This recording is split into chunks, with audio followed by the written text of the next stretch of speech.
listening to the Gettin Salty Experience podcast. And away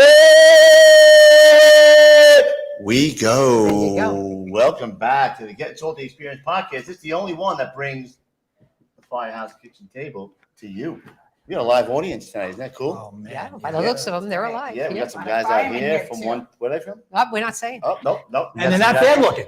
What's that? The audience looks pretty good. Oh, thank you for your service. We are back. It's the only podcast that brings the Firehouse kitchen. 10-2. Yeah. Oh, come on. We got a good show for you tonight. Shut up. Why are some of them over there? They should be sitting down. No, they could. We got a whole live audience right here. We got a whole live audience. We are. They're gonna make fun of us at the kitchen when they get back anyway. So who cares? Yeah, right. Doesn't matter. No, we are at the Friends of Firefighters tonight. Where we are? Where this building was built? In what? 1871. 1871.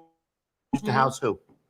This was 101's quarters, and it shares a wall. It's a true wall, though, through the whole center of the building, and that was 202 over there. 202. But actually, it wasn't. It was the engine. This was hook and ladder 1, right? And that was engine 2. Oh, back in the day before. Correct. Before they added the numbers to it. Yes. Correct. And tonight we got on. Building too. It is. It's cool, right? It Beautiful. is. It was not when we moved in. No, I can imagine. Did a lot of work here. I will say over 400 firefighters throughout the city came here and turned it back into a firehouse, and that validated the work we do. It looks amazing. I told Nancy I want to buy the place. It's amazing. Yeah, well, Kev, you didn't show up when we were doing all the work, so. Oh, ouch. So Ouch. that's a really polite fuck you, man. You're not Thank you. supposed to be. It'll be a long night. It's a long night. Hold on a minute. She might have hurt my feelings. If I had feelings, she would have hurt them right now. Yeah, but I know you well, so I I'm don't. going to trample all over. Tonight- 202, guys. Tonight we have a lot of stuff 101. on tap. 101 and 202. We got a lot of stuff. We're going to talk about some mental health issues. We're going to talk about the importance of the wives in the firehouse. And for that, we have right here Rachel Feinstein. She is a comedian, and she's also married I love to. that you put it in quotes. You like that, right? What the fuck? She's married to.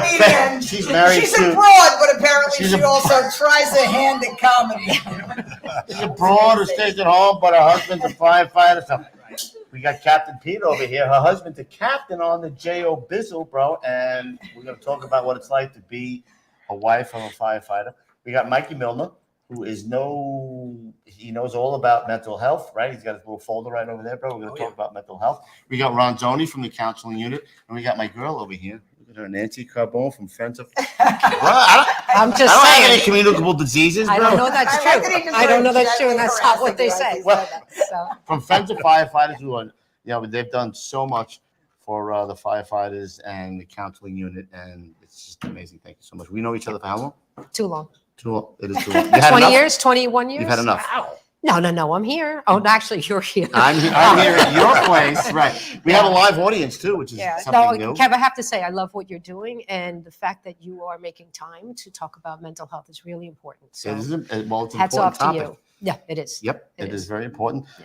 But before we get in it, we have, we make money. We have to make some money. So before we get in there, I'm going to ask Tank, who was our producer, to who's got their phone going? Oh, Pete, the guy on the fire. He's got a phone. Wake up. Hey, Pete, are you there? Are you there? What? What are you doing over there? What the? You know what? Everybody, let's go to a caller. Let's go to a caller. Cheers, Pete. Cheers, Pete. Good for you. Pete, I kind of knew that would happen. All right, before we get started, we got to pay the bills here. So we're going to go to Tank, who's our producer. You go, And Tank. we're going to play our first sponsor. Do it, Pete. Pete. Oh my God, that's. Oh my God! Time out. Things are Tank, you just got a pink slip. Tank, do it. Roll. If you're looking for a gift for that special firefighter in your life, then head on over to GettinSaltyApparel.com. Yes, GettinSaltyApparel.com. What do we have? Well, we carry hand-drawn original t-shirts, glassware such as mugs, shot glasses, pint glasses, engraved Arctic cooler cups, and much, much more. There's also a full line of firefighter tool bottle openers like Halligan's, nozzles, and wine bottle opener accesses too. And if you're a cigar smoker, congratulations! We have partner sauce cigar cutters and humidors. Think we're done? Far from it. We got toiletry, gear bags, koozies, a full line of hats, decals, sweatshirts, and once again, so much more. We can also personalize most of these products, and if you want discounts, hey, you've come to the right place. We got discounts on large orders for promotion dinners, weddings, as well as installation dinners. Just head on over to GettinSaltyApparel.com. We're done with that one. I think we're done. Well, you're the boss. Tank, no, I'm not. Tank, roll right into the New Jersey Fire, brother.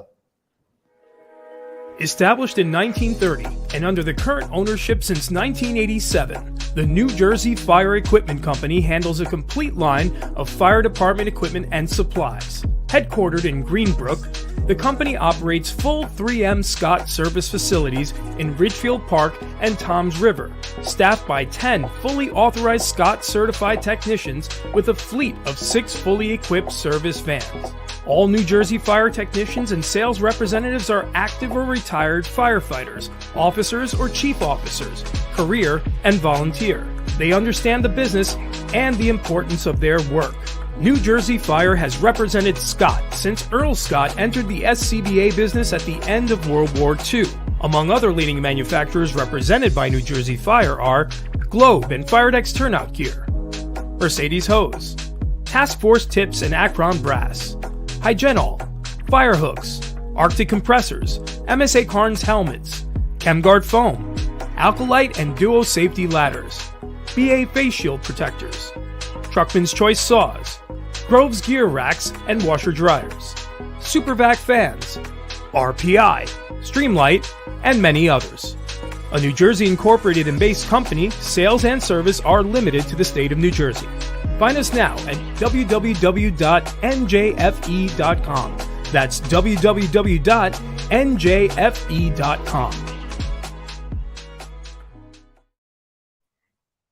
Okay. We're done there, Jerry? Yeah. Excellent. Before we go any further, though, with the show, we are a very patriotic show, and we like to do the pledge at every show. So, Tank, would you please play the pledge? Tank is the most amazing name. Tank is huge, dude. Oh, God. It was Yes. I gotta read it. Yes. It's big. I pledge allegiance to the flag of the United States of America and to the republic for which it stands, one nation, under God, indivisible, with liberty and justice for all.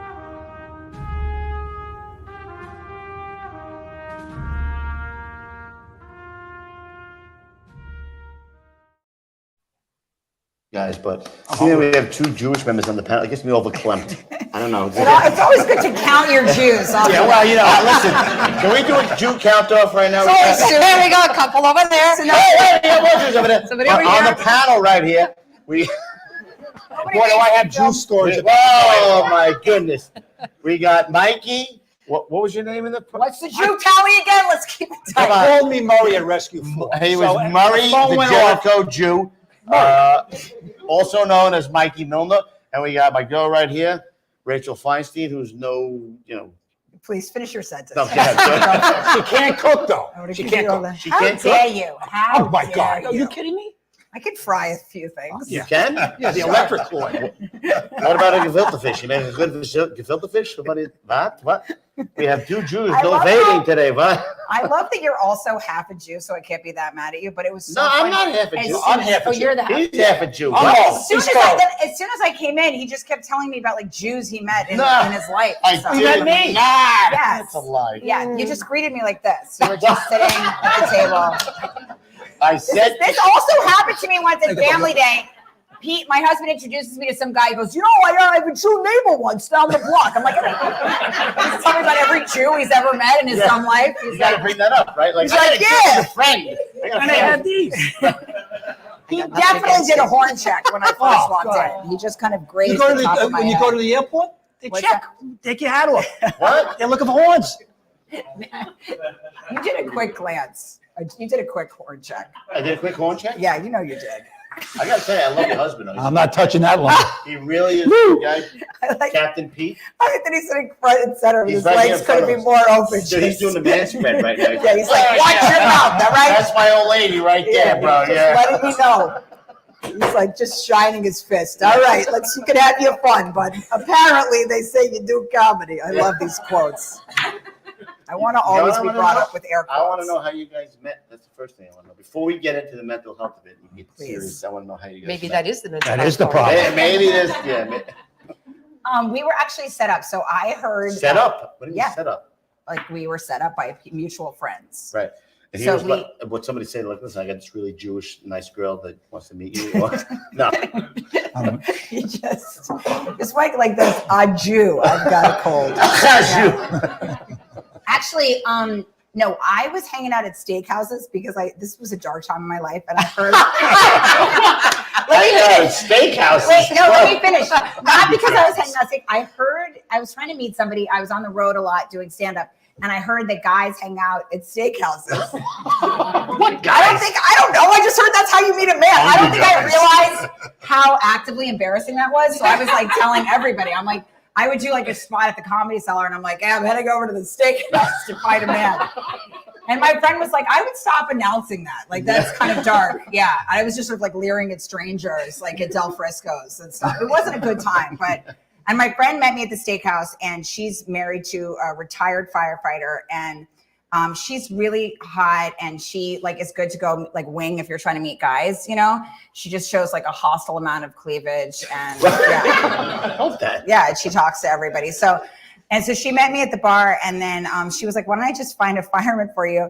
And then she texted her husband. So her husband's a lot older than her, so his son is like our age. He's on the job with my husband. So she texted her stepson. This is his second marriage. Hey, do you have a fireman for Pete? I was actually surprised by how quickly they gave us like two options. Like they just texted back two pictures of two different like working guys. And Pete was one of them. And Pete was one of them. And in the picture of Pete, he was making fists like this. No, he was not. He looked like, I was like, oh, he's cute. I figured he would be like a complete douche, but he was pretty hot. So I was like, Douche. I mean, because he was like making fists on a beach, like, and I was like, this isn't the guy you like settled down with. Yeah, he was pretty. He looked pretty good. I'm like, I'll meet him in a bar. Did he have a slingshot on, a ball hugger? What was he wearing? He had no shirt on. He was like holding a trophy. He was, he was probably fucking blasted. Is it on a calendar?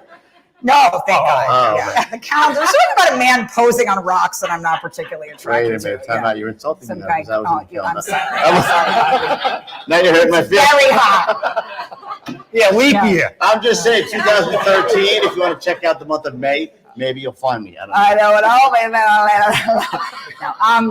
So we went and we met at this firehouse Christmas party. He brought you to the Christmas party on your first date? Yeah, that's how we met. My big friends. Spender. Big spender there, bro. Oh yeah, really brought out the dough. Yeah. And then you have no idea. He gave me a $50 Amazon gift card for like Christmas last year. I'm like, bump it up to 100. I'm your wife. Wait, last year? Yes. This is after. I don't want to give you. You didn't take you to Oh, church? I'm After sorry, Frankie Pete. was born. Yes, this is after I had his child. After you His before baby. his child, you pushed the child out of that right there, and he comes over with a $50. That graphic. Wait, he comes over with a $50 gift card. Hey, guys, I really appreciate it. change? Also, it's like, Did he ask to change? what says you're like a blank slate in my mind more than an Amazon gift card? And also bump it up to 100. Well, you got a bang for his Bro, buck. 100? You got a bang for his buck. Oh, that's There you beautiful. go. You all right? You want a tissue? Sorry. Like a true Jewish guy. God. So they brought me to this firehouse Christmas party. I brought 3 of my friends, and Wait, why did you Then- bring 3 friends? they all wanted to meet firemen. So I just brought a couple of them. See, bro. One, actually, this is completely filthy. Can I say this? Yeah, Nancy? fuck yeah. Why are you Okay, looking I at don't me? represent Friends of Fire. She does not represent Friends of Firefighter in the least. Because Nancy asked me to do this thing. It was a great idea. She was like, we should do this thing where we do a day in the life of a firefighter. And we go around with like you and your husband and show what it's like to be married to a firefighter. But then and then I was like, I taped it myself, but everything I said was like so dirty that you guys clearly couldn't repost it on your. Do it right now, bro. Do it right now. Yeah, do We it. reposted But- stuff. Yeah, but some of it was Puritans I here. gotta say one thing. No, but as a charity, Captain you Pete- have to make certain choices. There's You're a line. not, but there's a line. and No, Nancy, I Captain mean, you're Pete ain't real. smiling Yeah. right now. I don't know what that is. Sorry. It's a half a Anyway. smile. We'll talk Yeah. about this later. He's like, So go ahead. Everybody wants to know what the month in dirt ice. is. It's Look at early. It's early yet. No, Yeah. throw It's it early. out there. No, he's bro. still shining his Yeah, fist in his hand. But No, we went to this firehouse Christmas party, and then here's how I was described to Pete. How insulting is this description? His buddy called him up and he goes, "How would you like to meet a semi-famous Jewish jokester?" I'm in. Have you heard? He was in. Have you heard a less arousing expression? Yeah. But it worked. It just sounded like a character from Fiddler on the Roof, like a Jewish jokester. I just pictured. Yes, I was a rich man. Yeah. So that's how I was described to him. So then Pete. How was he described to you? I just saw that greased picture of his shirt. Just him, just like he had no shirt on. blasted on a beach somewhere. I was like, oh, fair enough. Yeah. So I got to the bar, and this is the first thing he said to me. He came in and he goes, because he knew I was Jewish. He just goes, "Hey, I schlepped all the way over here." Did you say that? He just kept saying Yiddish like throughout the night. He was like, "Oi, gewalt." I was like, "I speak English." Just so you know.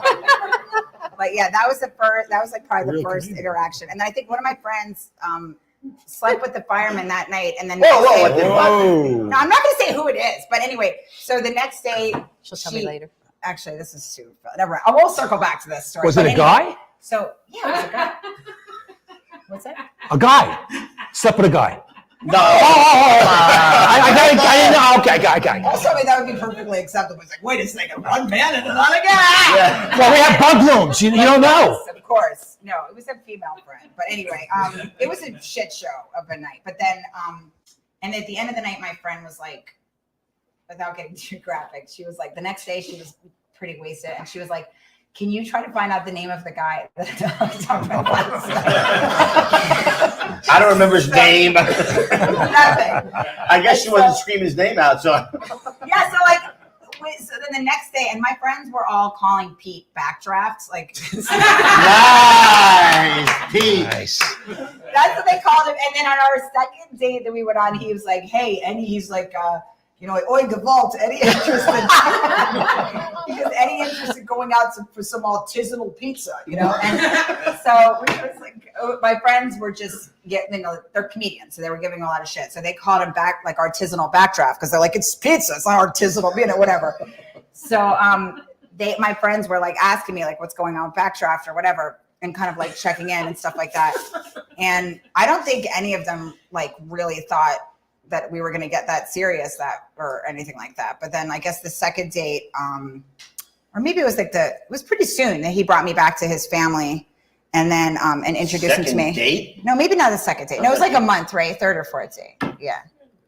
And so then he brings me home to his family. Okay. This Jew that they don't know anything about. All right. So you would think I go for Christmas. Okay. So I'm thinking that my husband has told them all about me, okay? So I brought all these gifts, I bought all this stuff, and I'm trying to make a good impression or whatever. We show up at the door. First of all, they clearly had no idea I was coming. They were just like, they looked at Pete like, "What the fuck," Apparently, he was like 5 minutes away, and he just texted like, "with the girl" or some shit, So then When you walked in, did they say, "Thank you for killing our savior"? I don't know. They did. They gave me a fruit basket for killing Jesus. They should have gave you a gift card. It's like, "Here's an animal arrangement, but thanks for killing Christ, bitch." No. Oh my God. No, and then, so I didn't understand what's going on. Everybody was just really quiet. I had no idea it was because they didn't know that I was coming. So I have all these gifts and I know all these things about the family. So the week before, Pete had come on the road with me and I'd opened for Amy Schumer in New Orleans. Nice. And so we rode on a private plane. Now that's not my life. When I go on the road, I go like coach and there's like some sex offender to pick me up at the airport. I'm thinking Pete rides on a private jet. That's not how, when I'm still like a dick, if I'm on a private jet, I'm taking like selfies. Like I thought he had told his family about it and some of this, but they had no idea who I was, anything. So they were just sort of like waiting for Pete to explain this to everyone. And then they had mulled wine out on the table and then a candle next to it. Okay. So she goes, "Would you like any mulled wine?" And I accidentally drank from the candle. Nice. Nice move. True story, Pete?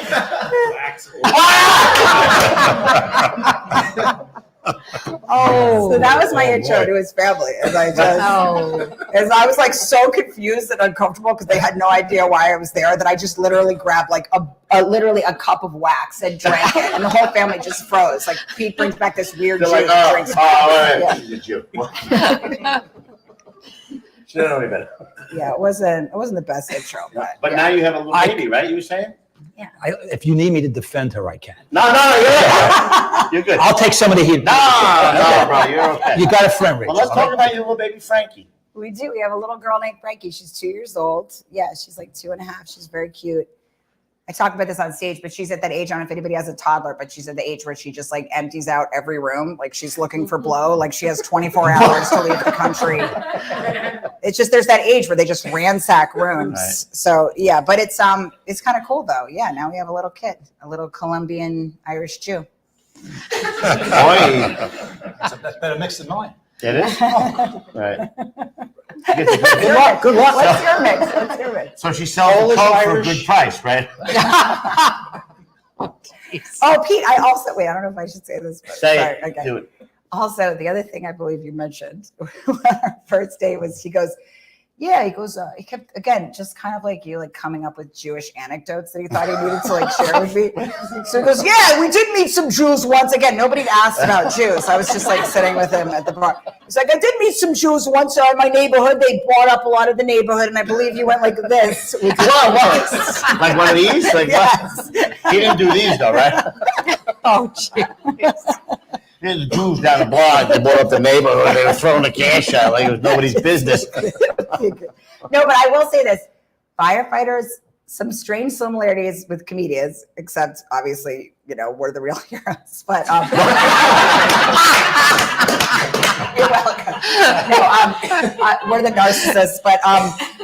But they, the weird thing that kind of like was cool was that he understood the weird hours that we have. So usually when I had dated somebody before, I work on Christmas or I work on, New Year's, and they would get annoyed, but like you guys work like we do. So It was like the first guy that was like, usually people think it's like cute for a minute and then they're like, come on, you can't go to this wedding or you can't, but he has a similar, like schedule. So he was on the same page. He knew it. So that he seemed to get pretty quick, like works a few days in a row, off for the rest of the week. Yeah. So let's talk about how you originally got involved in comedy, because I want to hit that before we get into the whole mental health and the wife stuff. So tell us about how you got into the comedy business. Well, I wish I could say like I was about to be a doctor, but I made this like noble decision to leave it all for the arts. I'm going to be a comedian. But no, I was like failing in school, and yeah, there was no question that I was going to do. I didn't have a lot of skills. Like it was going to be some sort of Grey Garden situation if I didn't do stand up. Yeah. So, I mean, my father, like, my parents, like they went to graduate school. My mom's a social worker. My dad was like a federal prosecutor, but I got like D's and F's. So they were like, where do we fuck up here, man? Yes, absolutely. They were like, I remember them arguing about me when I was a kid. I remember my dad going, she's not normal, Karen. Shit. Shit, Dad, what the fuck? Where we go wrong here? Oh, yeah. I was always in trouble. Always. Yeah. They were always doing the scans on me, Like, so when did you know that you were funny? Like, I guess early on, I would like impersonate people, and I got a few laughs at school. You do impersonations?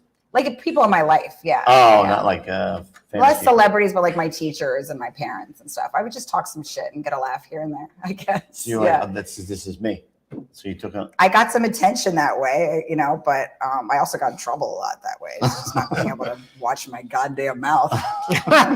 So what was your first? What was your first gig where people were laughing? You're like, oh shit, I think I'm onto something here. I guess like it takes a little while because the first time I did stand up, I was nannying full time, and I got a gig at this, not even a gig.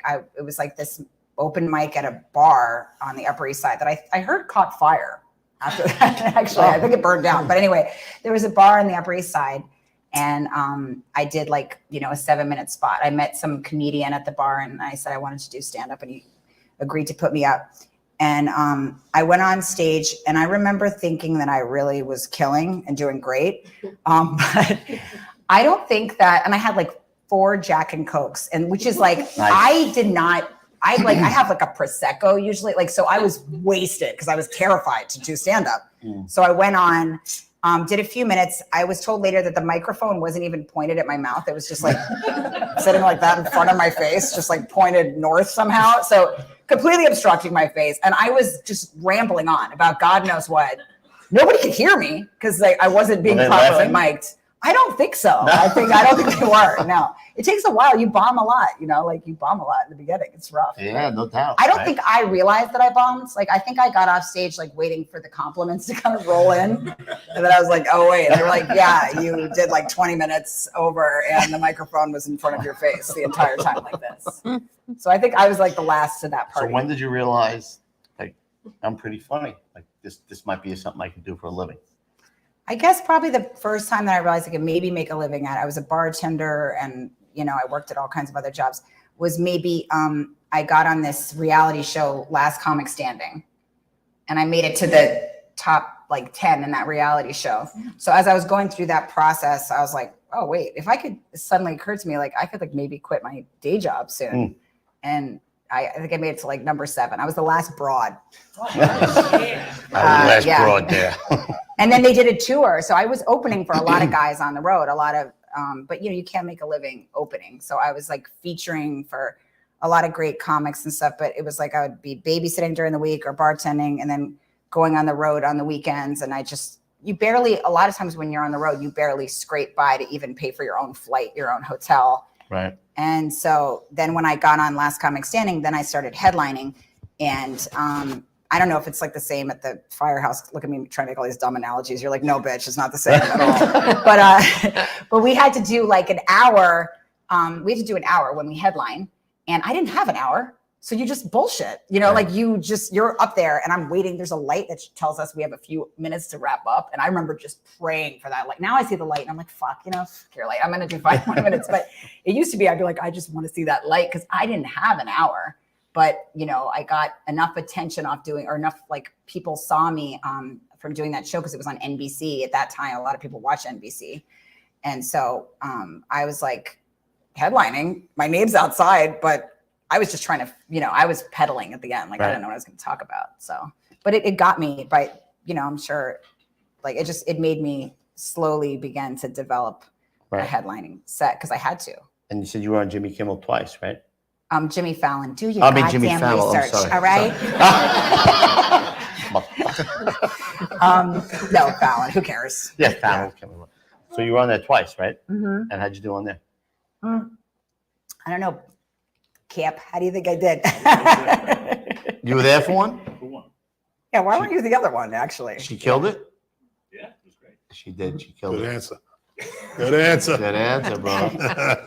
So do you, in your act, I know I've watched it a few times on YouTube, you talk about being the wife of a firefighter. So like, when did you at all change your act to bring in that part of you know, your life? She gave me so much material right away, just for being like a complete asshole in so many ways. Yeah.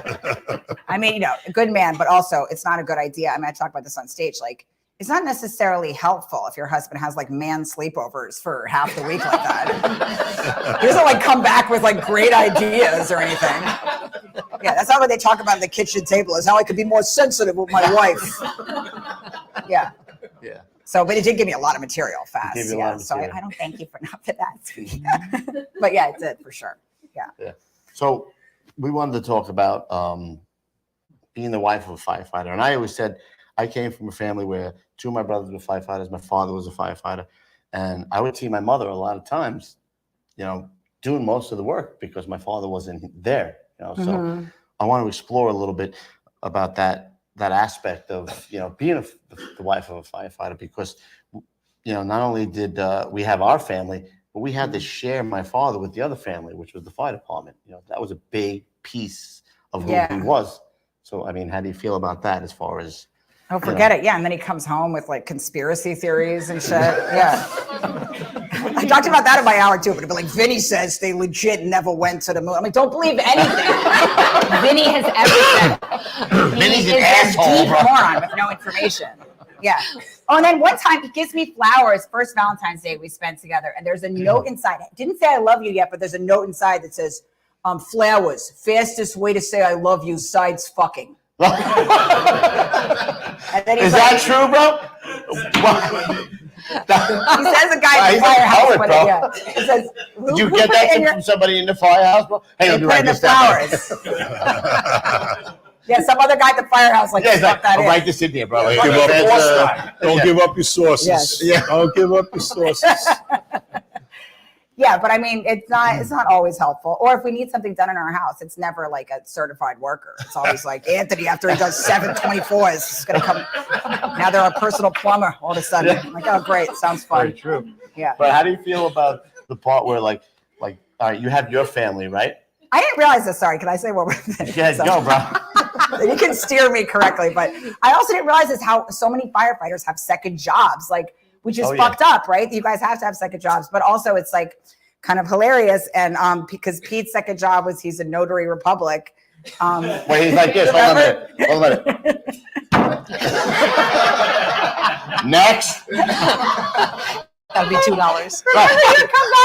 Hold on a minute. $5 dead, bro. Next. You know what his second job is? You being on Jimmy Fallon, bro. That's his second job.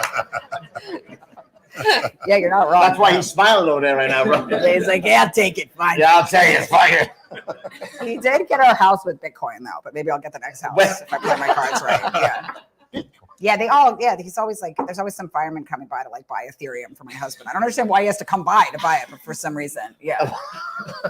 Yeah, these guys, I don't know if it's true with a lot of fire, but they love crypto. Yeah. Oh, so just to fuck with Pete when we were quarantined and I was pregnant, because like so many firemen are libertarians, so just to kind of mess with them, I was like, listen, Cuomo says that we have to put a sign on the door that says this is a COVID home if we test positive for COVID.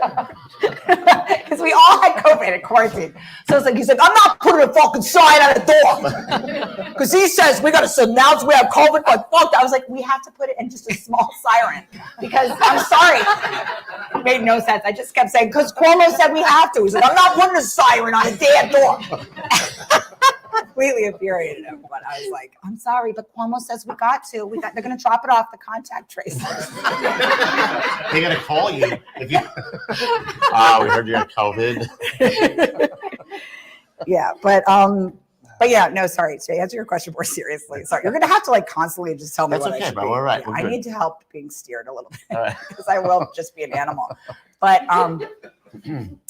but there, I think the first time that I was like really thought about it, or it like hit me a lot, was probably when I was pregnant and I was I had to go to the hospital. I was hospitalized. Pete was on the job. I think he was at a car accident.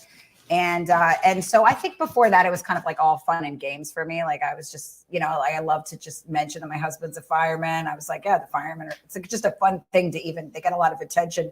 It was just, but that was like the first time that it hit me. I was like, oh, he's like essential to me and someone else at this moment. So I was just like laying at the hospital, like this kind of blows actually. But I definitely felt a lot of, you feel a certain connection. I'm sure, your wives feel like this too, or like people, when women on the job, their husbands, like with anybody that has that specific life, there is that feeling when, he's at a fire. I just Google FDNY fire because he was bouncing around. I should have some better like system to find out if my husband's at this job.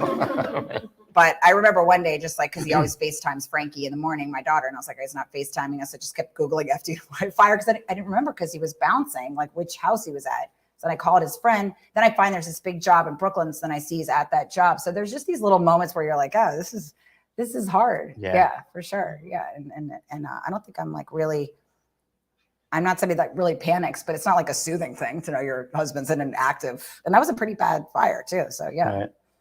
Yeah.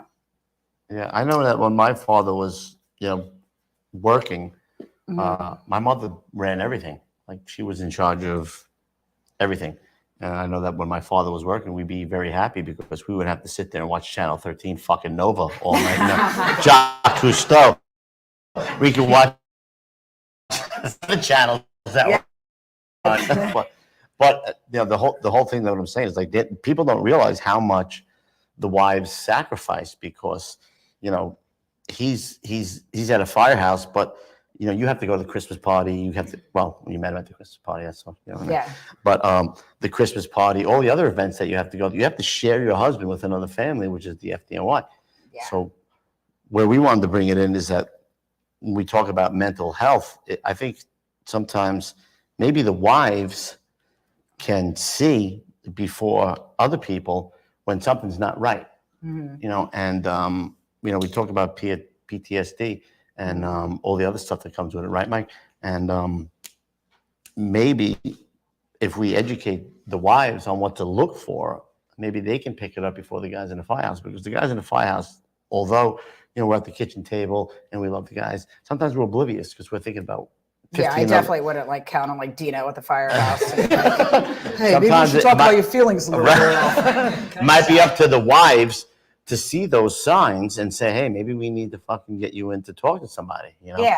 Yeah. Can I just interject something? You can I interject think too. a lot of times, most firemen will tell you the only time they're in control of their lives is when they're at the firehouse. Okay, and other than that, either the wife's in charge or it's a total fuck up at home. So when I went to work for 24 hours, the phone wasn't ringing. I didn't have to do any errands. I had my balls busted by 10 other guys that didn't have bras, and it was fine. But I think that's part of the situation here. There is a little disconnect. They're like Pluto in a lot of ways in a relationship as a firefighter, maybe, Yeah. because they really don't know what's going on. And probably the best way to get them involved is, we don't have Hanukkah parties, but we have Christmas parties. So at least Why don't we have fucking Hanukkah parties? That's I don't not- know. You know what? Son of a bitch. Captain, could you do me a favor? In the firehouse 118, could you please institute a Hanukkah party? So at the end of the day, it is kind of good to get the wives involved. To And some husbands. Kevin's too. point, Right. I think they should be involved with the Christmas parties. There's a lot of charities that the fire department does. So I think it's kind of good to get the wives involved, because and I'll get off sidetrack a little bit. If it wasn't for my ex-wife, I probably wouldn't be here today. She got me started on the road to recovery. I still In drink what my. way? Like, how did she do that? You know what? Well, first she was 19 years younger. Oh, you want to throw that right out there, bro? Thank you. Well, I do like younger women. She was 19 years younger. But that has Yeah, something I'm to just do going with to throw it. that out there, bro. I do like That's irrelevant to the fucking story, but I'm going to throw that out there. Like, I will say ahead of time she had a tight ass, but anyway. She still does. She had a six-pack abs and a tight ass, bro, but you know what? She saw in me what I need to go. She couldn't cook, but she was good at a lot of other good things. But the end of the day is, I think because she was younger than me, she saw a little different way of looking at mental health issues. Certainly, yeah. Okay, She wasn't as old hey, school. let's put the tequila on the bar. You drink yourself silly. You go to bed. You wake up with a headache, and you go back to work. She wasn't like that. First of all, most Jews don't drink. I can't speak for you, Rachel, but most Jews don't drink.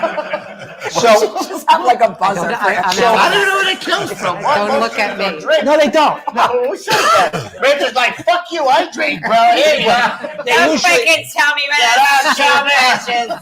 you asshole. No, I get it.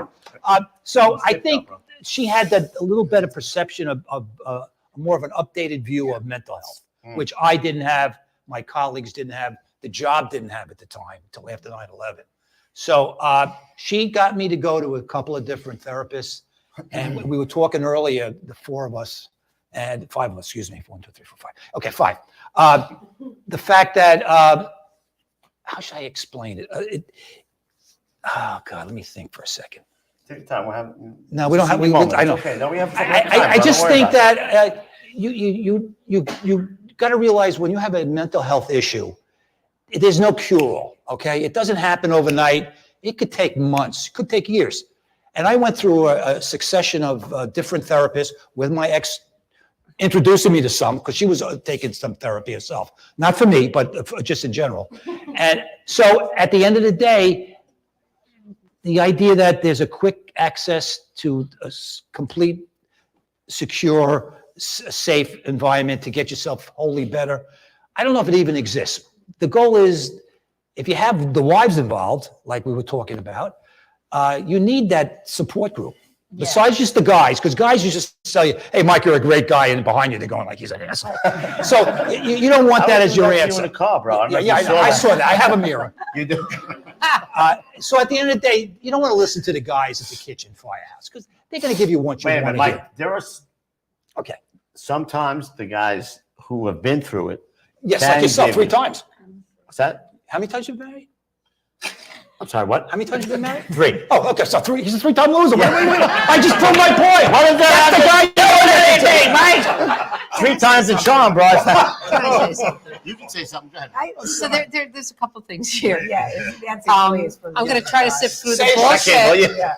Help us. I want to go back to what Rachel said.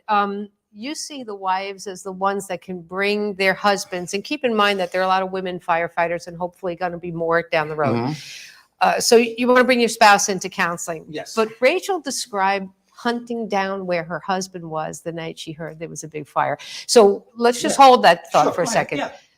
That trauma on the spouse that's at home, wife or husband, doesn't matter, is real. And that has a cumulative effect.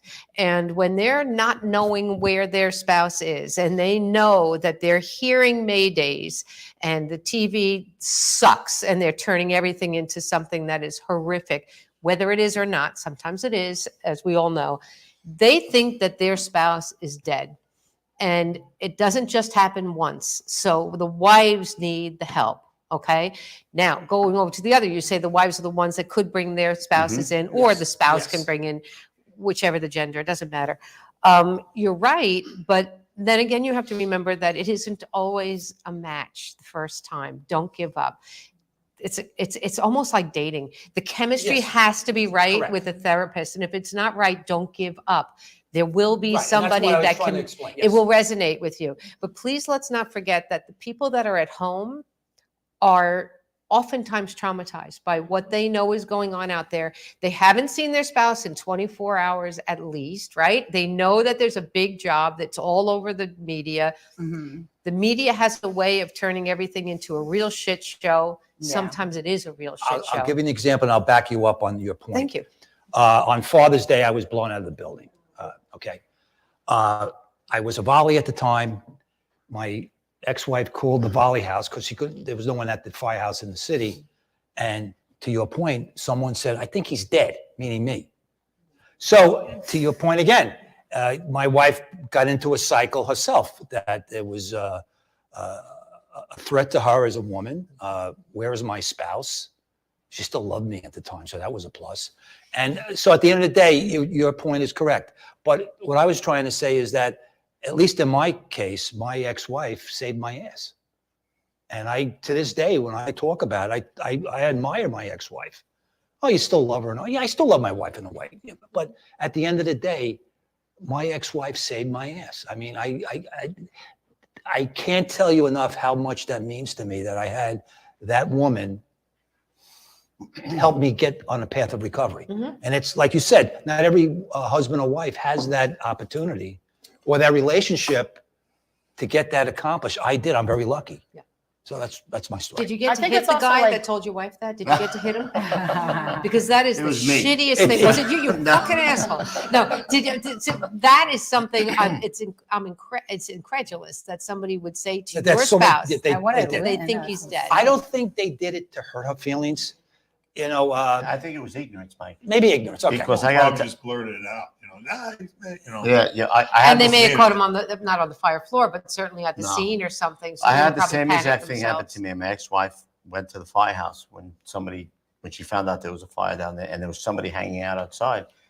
And they said, oh yeah, man, the squad went to that fire. Everybody's dead. So So you know, you get yeah, it. I know the same exact thing. I read some article where, I mean, I don't know, I'm always bringing some information to Pete and he's like, that's not what really happened or whatever, but we're trying to piece it together because we don't know. I don't know. Yeah. But I read something about like somebody needing a Mayday or like calling Mayday, and that when a lot of times when, you know, so a firefighter loses his life, like the last thing he does is call a Mayday. And then a lot of times guys don't want to call a Mayday because they don't want to need backup. So, you know, like they don't want to be the ones to call a Mayday. So I It's always a macho say, thing. sorry, Yeah. right, because they don't want any backup. If God forbid they don't need a Mayday, they don't want to So whenever he goes like to the firehouse, I'm always like, just say Mayday, think of Frankie, my daughter. I know not to say think of me because I'll be like, yeah, she's out there talking shit about me on stage in Tampa, But I'm always like, call a Mayday, think about Frankie, our daughter. Like, even if you think you might, if you're not sure, if anything's even a little dicey, just call Mayday. Usually you're like, you don't know what you're talking about. You read some whatever. But still, we're trying to piece it together because we don't know, but there's a lot we don't understand and we don't know. And I remember one time I was bringing wings I was leaving the Comedy Cellar. I brought some wings by the firehouse and they were like, oh, he's not here. And we had this thing on the phone so I could see if he's not, after that first thing happened where I didn't know where he was and he was at a fire. We put something on the phone so I could see if he's bouncing around where the fire, what fire he's at or where he's at. And it just said he was down by the Trade Center. So I'm freaking out. So I go to the Trade Center with my dumb wings. I still was holding the stupid Comedy Cellar wings. And I was like, and it was covered. This is 2 a.m. and it was all these, FDNY. There's a bunch of ambulances and cop cars and fire and rigs. And I was freaking out, just sobbing, still holding on pretty tight to the wings, which I'm not exactly proud of. Buffalo? But then they're really good wings. So then I just knocked on this firehouse nearby all these cop cars, and I'm like, what's going on? What's happening? And my husband's not answering. And then it turns out they were doing a drill that they never publicize when you guys do those kinds of drills in the middle of the night. But I didn't know about the drill, so I'm Googling again my dumb system, FDNY fire, what's happening. Can't find anything. I just think there's some sort of disaster, Then Pete, but it's we really don't know. We don't understand a lot. So calling Nancy's really helped me a lot with just having that community, just people that you can relate to, the firefighter families. You just can relate to them in a way you're not going to be able to relate to anybody else. And they understand exactly what you mean, even the language and stuff bouncing around. Oh, he was bouncing. So this my average friend's not going to know what the fuck I'm talking about. Her husband works in IT, so yeah, she doesn't know. Let me ask you a question though. Yeah. Because my wife does this too. And I just noticed that you did it. When you do his voice, it always sounds like an absolute retard. My wife sounds like this. Yeah, when he said I'm like, do I really sound like that, bro? I mean, is that what I sound like? Yes. When you do I'll Pete, answer that. Yes. when you do Pete, I will say do I sound like that? Yes, but I will say this: there is when I first met you, had a much thicker accent. Okay, there was a New Accent York, for what? a deep, a foida accent. A what? Yeah, Pete's brother has no accent whatsoever. I'm like, why do you speak like this? I talk about on stage when they pronounce foida, FIYA, FIDA. No, And his Pete, brother's say firefighter. Not now. I feel like a guy. Well, But it was pretty thick in the beginning. It was, Everybody that it would meet wasn't him firefighter. You know, I'm bouncing around. I'm a firefighter. I'm bouncing around. I was fucking crying one time when he was studying for the chief test, and I was listening to these lectures, the chief lectures. I was dying. I was like, "How have you not played this? I'll have a new hour off these lectures alone. They're fucking hysterical." Yeah. So this is in the middle of that. They'll just go off, and the accent's amazing. I'm hearing this chief. I pictured chief lectures. I'm thinking it's some serious hall or something. He's like, listen, if you see a dog outside the foyer, that's animal control. All right, don't fucking touch the dog. Dog. It's 5 syllables. Yeah. It's don't fucking talk to the dog. Don't talk to the woman about a dog. You see a dead dog, call animal control. Shut the fuck up. Keep your mitts off this dog. All right. Then I hear him chewing. I'm like, what the fuck is this guy eating in the middle of this?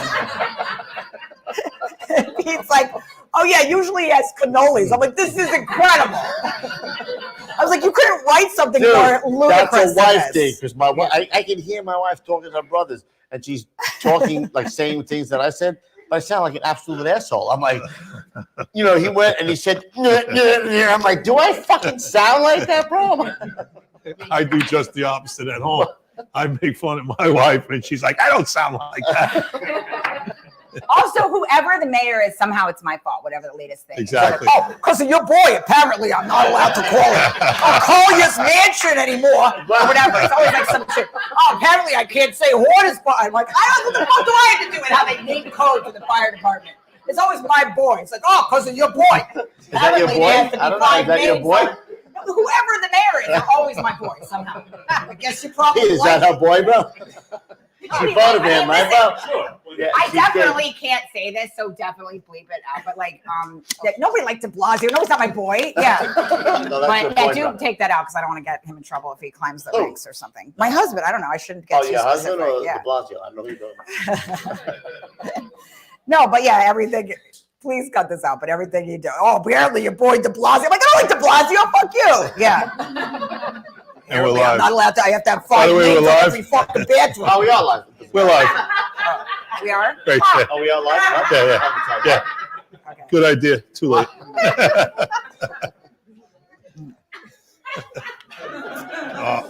So, Mike, I made that all up. I made that all up. I made that all up.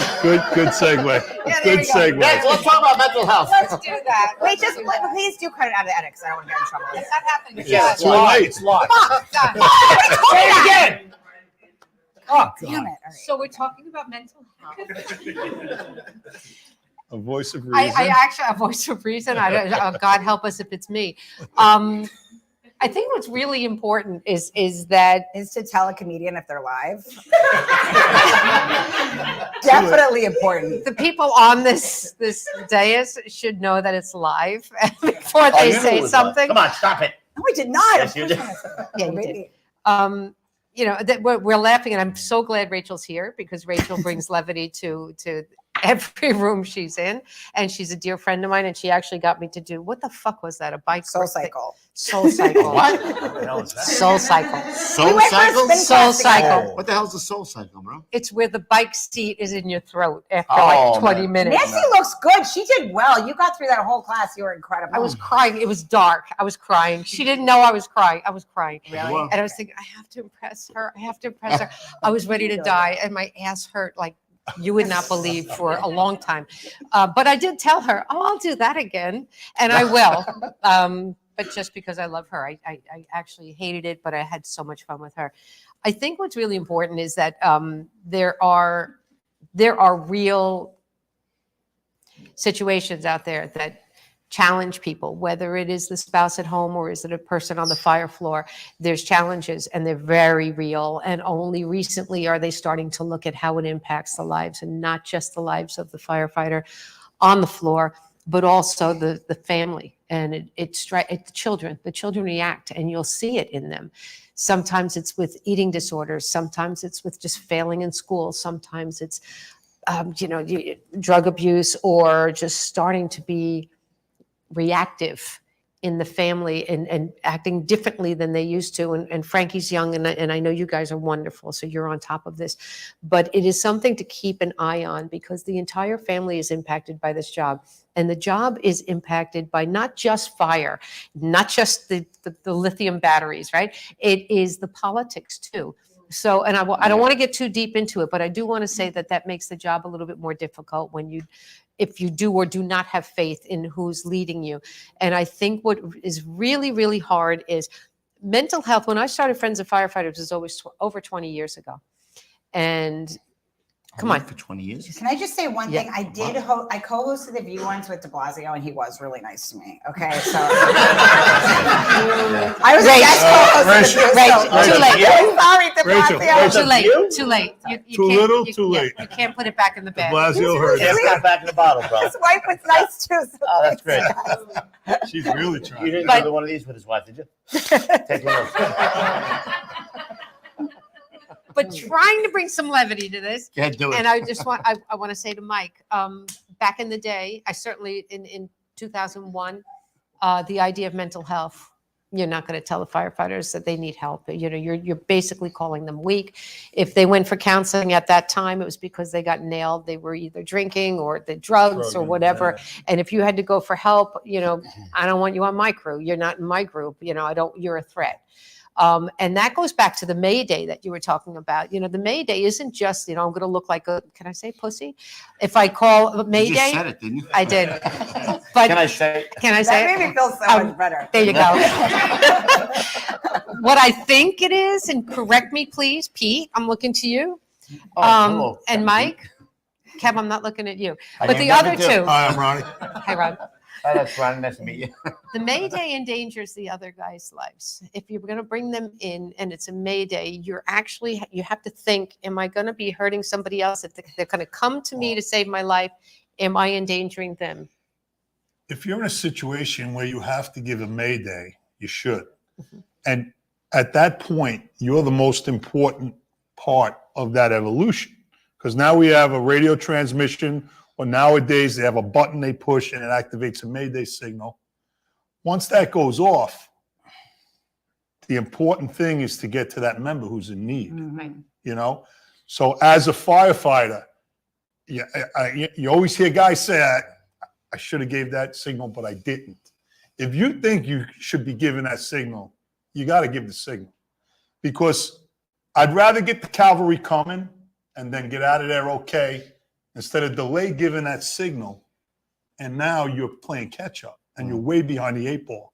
If you hold on to that and now it's, I give it too late, you know, that's the other side of that coin.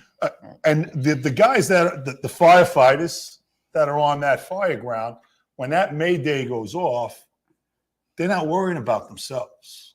They're worrying about getting that member that's in need. And with our training, we rely on that to get us, you know, we can do everything and do it right and still come up short, you know? Yeah. So that Mayday signal, if it's got to go out, it's got to go out. You got to do it when you think you got to do it, and don't wait. Yeah. And then, go ahead. What year did you come on? I got on an 88. 88. Mike, what year did you come on? Wait a minute, Captain Pete. 77. Pete, what year did you come on? 69.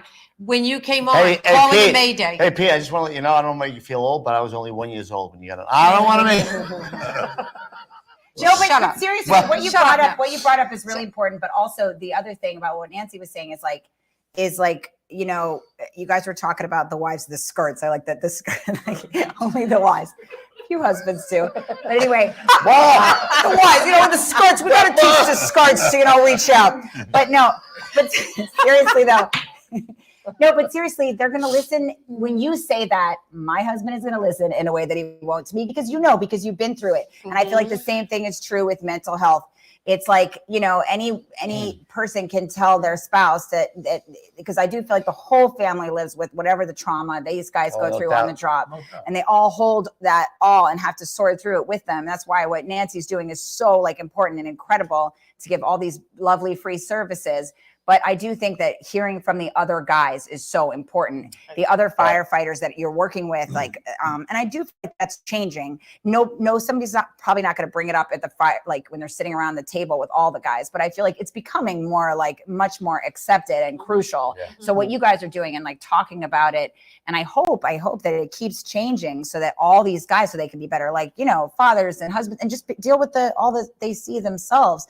They can be normalized within firehouses, you know. And mothers. And mothers. And mothers, yeah. yeah. I just did the But same. I just want to say it because I did. Wait, Pete, keep the fucking Mayday, bro. You know what I'm saying? Don't be afraid. But what I was trying to say before I was interrupted, but I'm not going to point it out. I'm just kidding. When you came on calling a Mayday, that was pretty heavy stuff, right? Yeah. So, I mean, Tony Cat told me that when you called the Mayday, it was because that was your very last. You had exactly. less than a minute in your tank. Yep. And what he said to me, and frankly, Tony Catapano was the one that was my mentor all these years. And even though he's gone, you know, he's still here. He actually is fucking around with the lights half the time. So, but calling a Mayday for him is you have to consider the brothers coming to help you, coming to save you. And that's what he told me, but that's old school.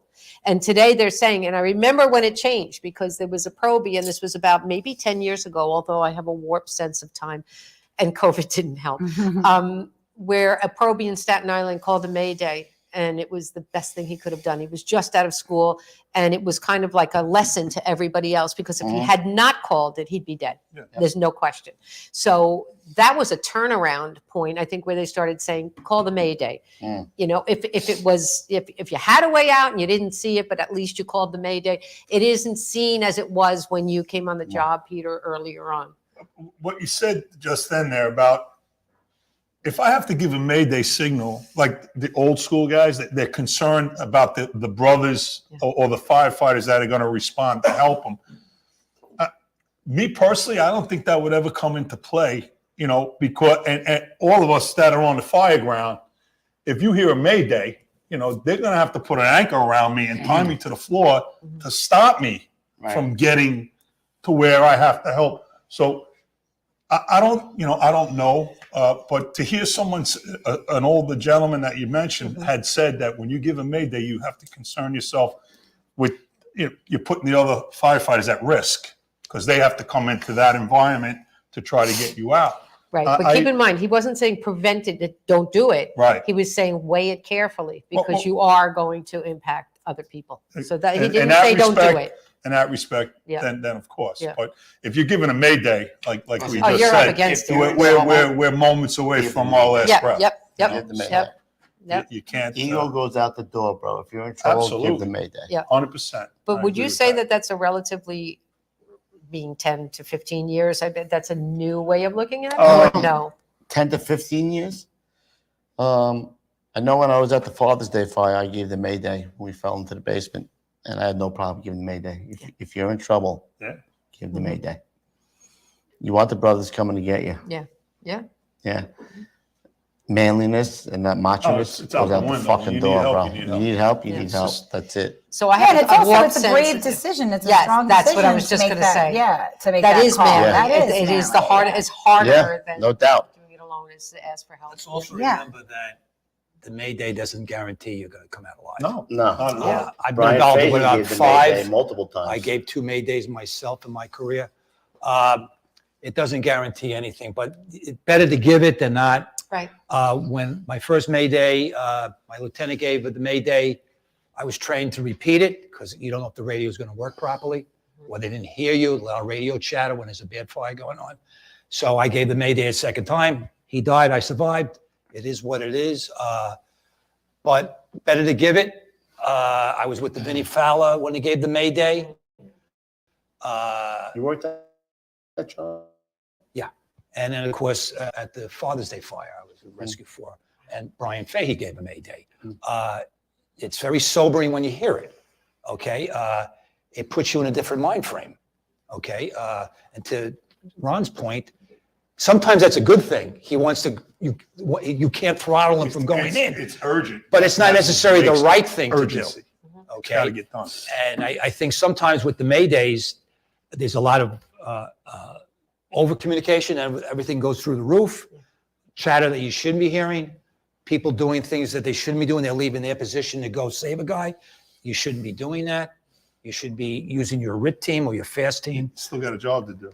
Let them be the firefighters. dedicated leader to go in, unless you have a rescue standing by or another squad maybe who are more trained in that particular situation to be the go-to guys. I mean, when we found Brian Fahey in the Father's Day explosion, Rescue 2 found him, and then we brought him to the surface and into the ambulance out of respect.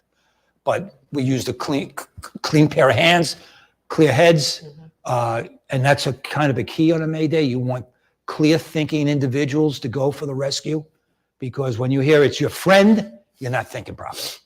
Right. And I can tell you that from my experience. So you want to have a clear thinking, new, fresh troops going in there. They're thinking more properly, they're using better tactics, and their emotions are not involved. And point. that's kind of a key there. Good point. Yeah. Not using your emotions, because that'll screw you up. Yeah. I'll tell you. Do you think that's in there's a more? Sorry, go ahead. That's in a compressed period of time. That's in a finite period of time where you have that emergency and then you have the response and then hopefully you all come out. Mental health, there's clearly a Mayday there, clearly. And it is less easily defined because, you know, when the fire is not on you, but it's more abstract and it's impacting different parts of your life and you may or may not be finding like other ways to deal with it, like substances or just completely blanking out or whatever. Those are things that are also Maydays in the end. They really are. And so what I think my real concern is about suicide. My real concern, and you know, we don't talk about it, and because it's effing depressing. But the reality is, we need to talk about it because For some people, that is their Mayday, and that is not, I would love to see that off the table as an option for dealing with the Right. crises that we go through. I would love to see that the options are there for people, and the reality is that, it is there, but there's like an abyss between the need and the help Right. sometimes in people's minds, that they won't necessarily reach out and say, I Right. need help. This is a Mayday, mental Mayday. To On the your wa- point. Wait, one second. Go ahead. On the way here, I played for them voicemail that you left me about the guy who reached out to you after our show. Yeah, that's amazing. You want to talk about Can it? you or- tell us about it, Nancy? Why don't you? So Nancy said that after we had a show on mental health, and there was a guy who knew a guy, I think it was who knew a guy, right? Who was contemplating suicide and brought to him options, right? Come see you guys. Yeah.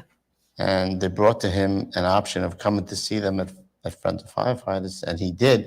He was talking about killing himself. Yeah. And I like to think that the show that we had impacted him directly. Yeah, Did he watch the podcast? His friend did, his right? friend His did. friend did. His friend did. His friend did. He knew a friend who Yeah. was talking about killing himself. Right. And he went to him and said, there's other options. Right. And Right. And I don't want to say you know, that answer that you said, don't get too full of yourself. But I say that all the time to I you, know. and yet you don't listen. I don't listen. No. That's fine. But yeah, I think the thing about that, and this is where it's time to give a shout out to my crew, because our counselors are phenomenal. Amazing. And they're the kind of people you want to sit down with, even if it was just like as a friend. They're Amazing. And I've used your counselor, and I reached out to Nancy myself, and she's been able to, started to use more of your services. I need to use more of them, but it's cool to even know this is available to everyone. I mean, I have to remind myself, it's like, you can come by Friends of Firefighters, and your entire staff just is offering so many. Yeah, so we many have a lot of incredible different things. services, and it's acupuncture and Reiki, but the counseling is really the main thing that we're doing. But there are so many other things that we offer, and it's completely free. I really believe that you just take away all the obstacles, because the firefighters are going to find obstacles. Yeah. My favorite story is when the firefighter said, in a kitchen fault in your kitchen years ago, I tried counseling, it doesn't work. And I thought, oh man, I was about to leave the room, and I turned around and I sat down and said, tell me how it didn't work. Well, they told me it was in Staten Island. I go, okay, how did it not work?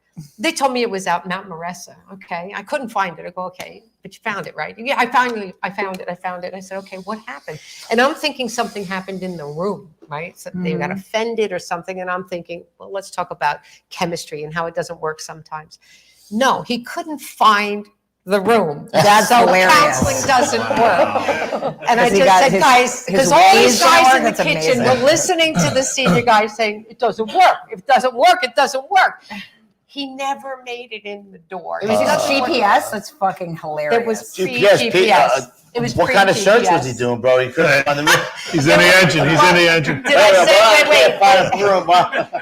I did say it was Staten Island, so right there. Oh, I'm out. No, I'm not making fun of Staten Island. I'm just saying it was Right. a different location. All right, And they couldn't that's find it. Sounds But like my, you're making but my fun of point on it, no, I'm not making fun of Staten Island. No, no, no. It's just it was hard to find. But what I am saying is that was enough that could have potentially turned off an entire kitchen of firefighters, because counseling doesn't work Right. without Well, explaining. I couldn't find He the fucking couldn't room, find but the it don't fucking work. room. Yeah, it don't work. It I doesn't couldn't work. find the room. Yeah. But that's real. It was just, it No, was I a mean, it's so reality. important. That's why I do think, and I pray, I think what you guys are doing is so important, to talk about it as guys that have been through literally these experiences. You're just going to listen to people the way you wouldn't listen to the people that aren't firefighters too. Yes. So that you guys spreading that message and bringing it out Absolutely. is It's so critical. I'm just gonna important, Bring incredible. up some numbers, if I may, just to your point about suicide.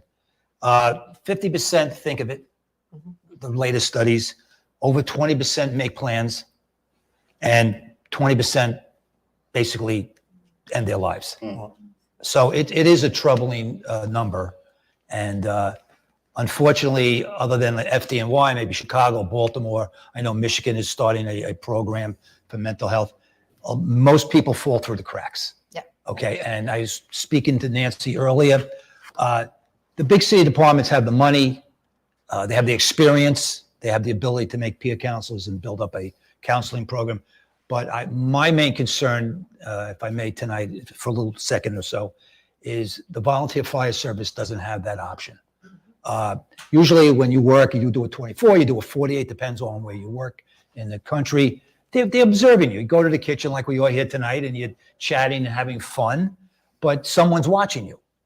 And I know in most big departments, some of the officers are trained to be aware of mental health issues. You're in a volley situation, and I'm not knocking them. They go to a fire maybe once a year, twice a year, and they may disappear for 3 months. You don't even know what happened.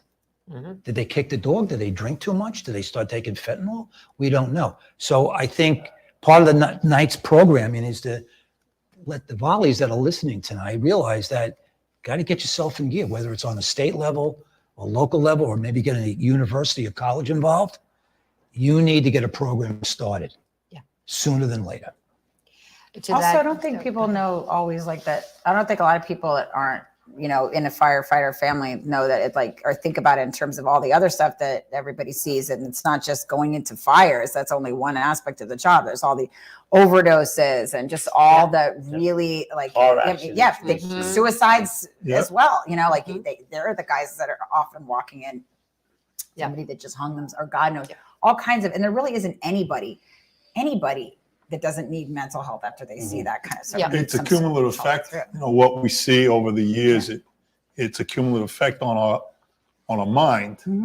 And, you know, the counseling service is another tool in our toolbox. And that's the way we're trying to get that elephant out of the room, right? It's a stigma. Early on, you went to the counselor, you didn't have what it takes. I don't think, you know, maybe you should go somewhere else. We're trying to eliminate that. So when I was more active with the peer counseling, going into firehouses, we would relate things. If you have a shoulder problem, you go to an orthopedic guy. If you have a heart problem, you go to a cardiologist. Mentally, if you're not 100%, you have to take care of it. And we have such Friends of Firehouses came on the scene 21 years ago. Look at the great work you guys are doing. The counseling service in the New York City Fire Department, prior to 9/11, it was a dumping ground. They get rid of the problem firefighters, put them in certain locations, and, you know, hopefully they'll go away on their own. After 9/11, the counseling services saw over 10,000 family members of firefighters. We're an internationally known organization. The guys that ran the unit have been to Germany. They've been, I think, somewhere over in Europe as well, Asia they've been to. I myself personally, during the Boston Marathon bombing, we sent 13 peer counselors to the city of Boston for 3 nights. We stayed there 3 nights. We covered every firehouse, and we talked to them, and we gave them the information that we learned from our tragedy with 9/11, you know.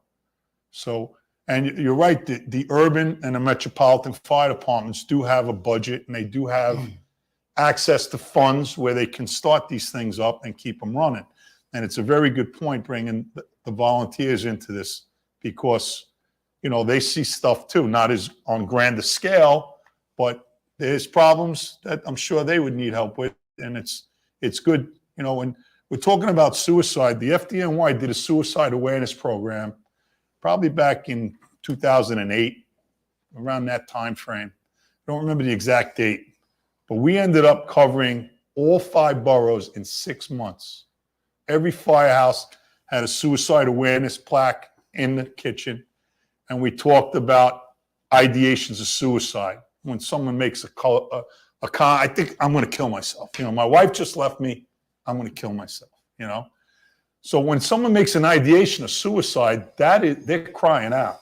They're giving out a signal.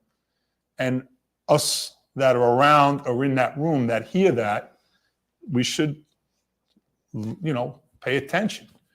They taught us when we were pitching firehouses, total opposite of who you, if the guy's always on time, or firefighter, let's be correct, now they're late.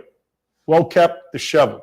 If they're vice versa that, never drinks, stops drinking, giving away worldly possessions.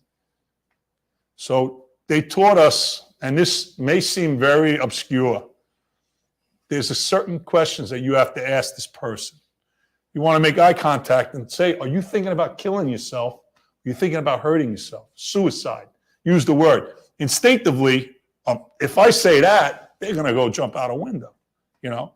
But studies have shown that by asking them, because you're picking up on their nuances and the things that they're doing, so that's bringing attention to them, which now you're noticing.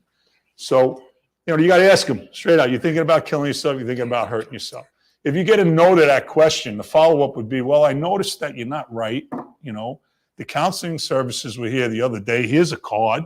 Why don't you call them, right? That's if you get a no. If you get a yes, the very next question you have to ask is, do you have a plan? If they say, yeah, I'm a hunter, I got guns, I'm going to tie a rope, and you know, if they come up with that, yes, I want to hurt myself. Yes, I have a plan. Back when we pitched, 75% of males succeed in suicide. That's the big thing, right, Ronnie? Like, if they have a plan, that's a big red alert, right? Right. That's complete. At that point, you have to make a decision. And as with the Mayday, call the Mayday. Do you need it? I don't need. If someone's at home telling me on the phone, I'm going to blow my brains out, you know, and you don't go, yeah, when you get done blowing your brains out, don't forget you got to work for me on Saturday. Hang up the phone and go, ha, ha, ha. And then the guy doesn't show up, or the girl. So if you get that type of a situation, you must keep that person in your immediate area and then seek help. Or if they're remote from you, they tell you to resist the temptation to go over there, because you walk in, he's got a gun to his head. I'm going to kill myself. Oh, you were making fun of me in the firehouse deal. Bang, bang. Now you're part of the problem. You're not part of the solution. So what they want you to do is I would rather dial 911, let the cops go over there, and it be a false alarm, and have the guy mad at me, then I don't call. And you hear what happened yesterday? Who do you call took his own life? Yeah. You know? My first month as a peer counselor, a guy that drove me, I spoke to this guy on the phone 3 to 5 times a week, from 40 minutes to an hour and a half. And inside a month, he took his own life. And I begged him, call me if you're going to do something. And then after he passed away, I said, thank God he didn't call me. Because you know what went through my head? Imagine if he called me and I didn't answer the phone, right? So this guy ended up taking his own life, and that was a tough one. It was my 1 month as a peer, and that's the first thing I dealt with, you know? Well, now it sounds like you're really helping so many people, preventing it. Like you've done so much with that loss, you know? I can't imagine what you went through, but what you're doing is really enormous. And suicide awareness, thank you very much. Suicide awareness is for everybody, because this doesn't have to be the firehouse kitchen table, or it doesn't have to be IBM. It could be at home. Anywhere, any person that you're close to, if they're acting out of the norm, you got to raise an eyebrow to that. You can't turn a deaf ear to it. All right.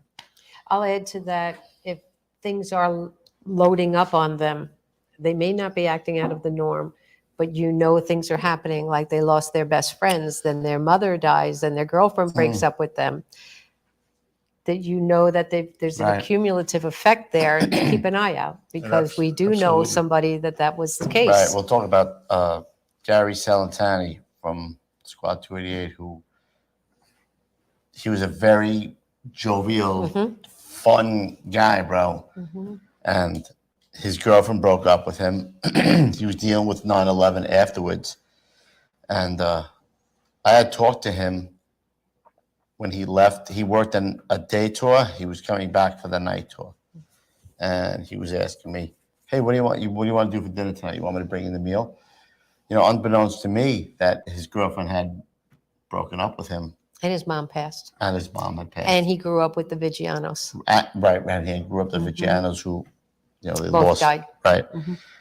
And Gary never came in that night. And we had to actually drive to his home because he never showed up. And Lieutenant Hopkins was working.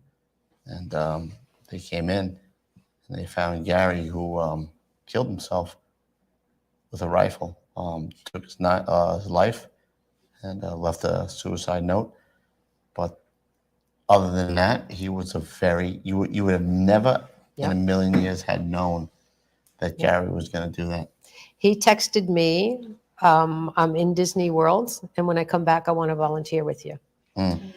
And so it is much more than just the behavioral stuff. Look at the circumstances. If they're that is just incredible. But on top of. Also, he volunteered to go into that house after 9/11 because so many had been killed. There was an opening there, and he thought he should step up and do that. He was also driving. Which chief was he driving? Right after 9/11, he was driving the chief. I don't think it was Harry Myers. After 9/11? Yeah. He was driving a chief. And they were picking up little things, but didn't put it all together. And it's not on the chief. It was just so abstract. But when you like that, in retrospect, you can see how much this one person was carrying. So keep your ear to the ground. I mean, this is stuff, the people in the kitchen, sometimes a little bit more than they'll share with their families. Of course. And I think also like the idea that you're doing your friend a favor by just like shoving shit under the rug. That's like a real problematic thought. Right. So hopefully that can slowly shift, and that there could be all these other ways that you can get help for somebody that doesn't have to feel like you're telling on them in this old school kind of concept of that. I actually think that's happening because we get calls from people saying, you got to talk to my buddy. I'm bringing my buddy over. Right. That's why it's great what you guys do, because I know when you started Friends of Firefighters, you just were like listening a lot. So like, what do you guys need? And how's the best way for you to get it? And what's the best way to talk to everybody? So I feel like you have a really good way of of learning how to, and listen to the best ways to come into firehouses and to offer help. And it's so endlessly complicated. So it's so cool. It what is you complicated, guys do. but also we have a deep respect. CSU absolutely forged this. The idea of mental health when CSU was started was actually a lot of guys made fun of it. If you were going there, then you really had a problem. Right after 9/11, they had to expand their base 100-fold because they had so many people that they had to address. And I was seen as an interloper, and who am I and what am I conducting? I was banned from the firehouses. I didn't give a shit. Not from my fire husband. No, I loved you guys.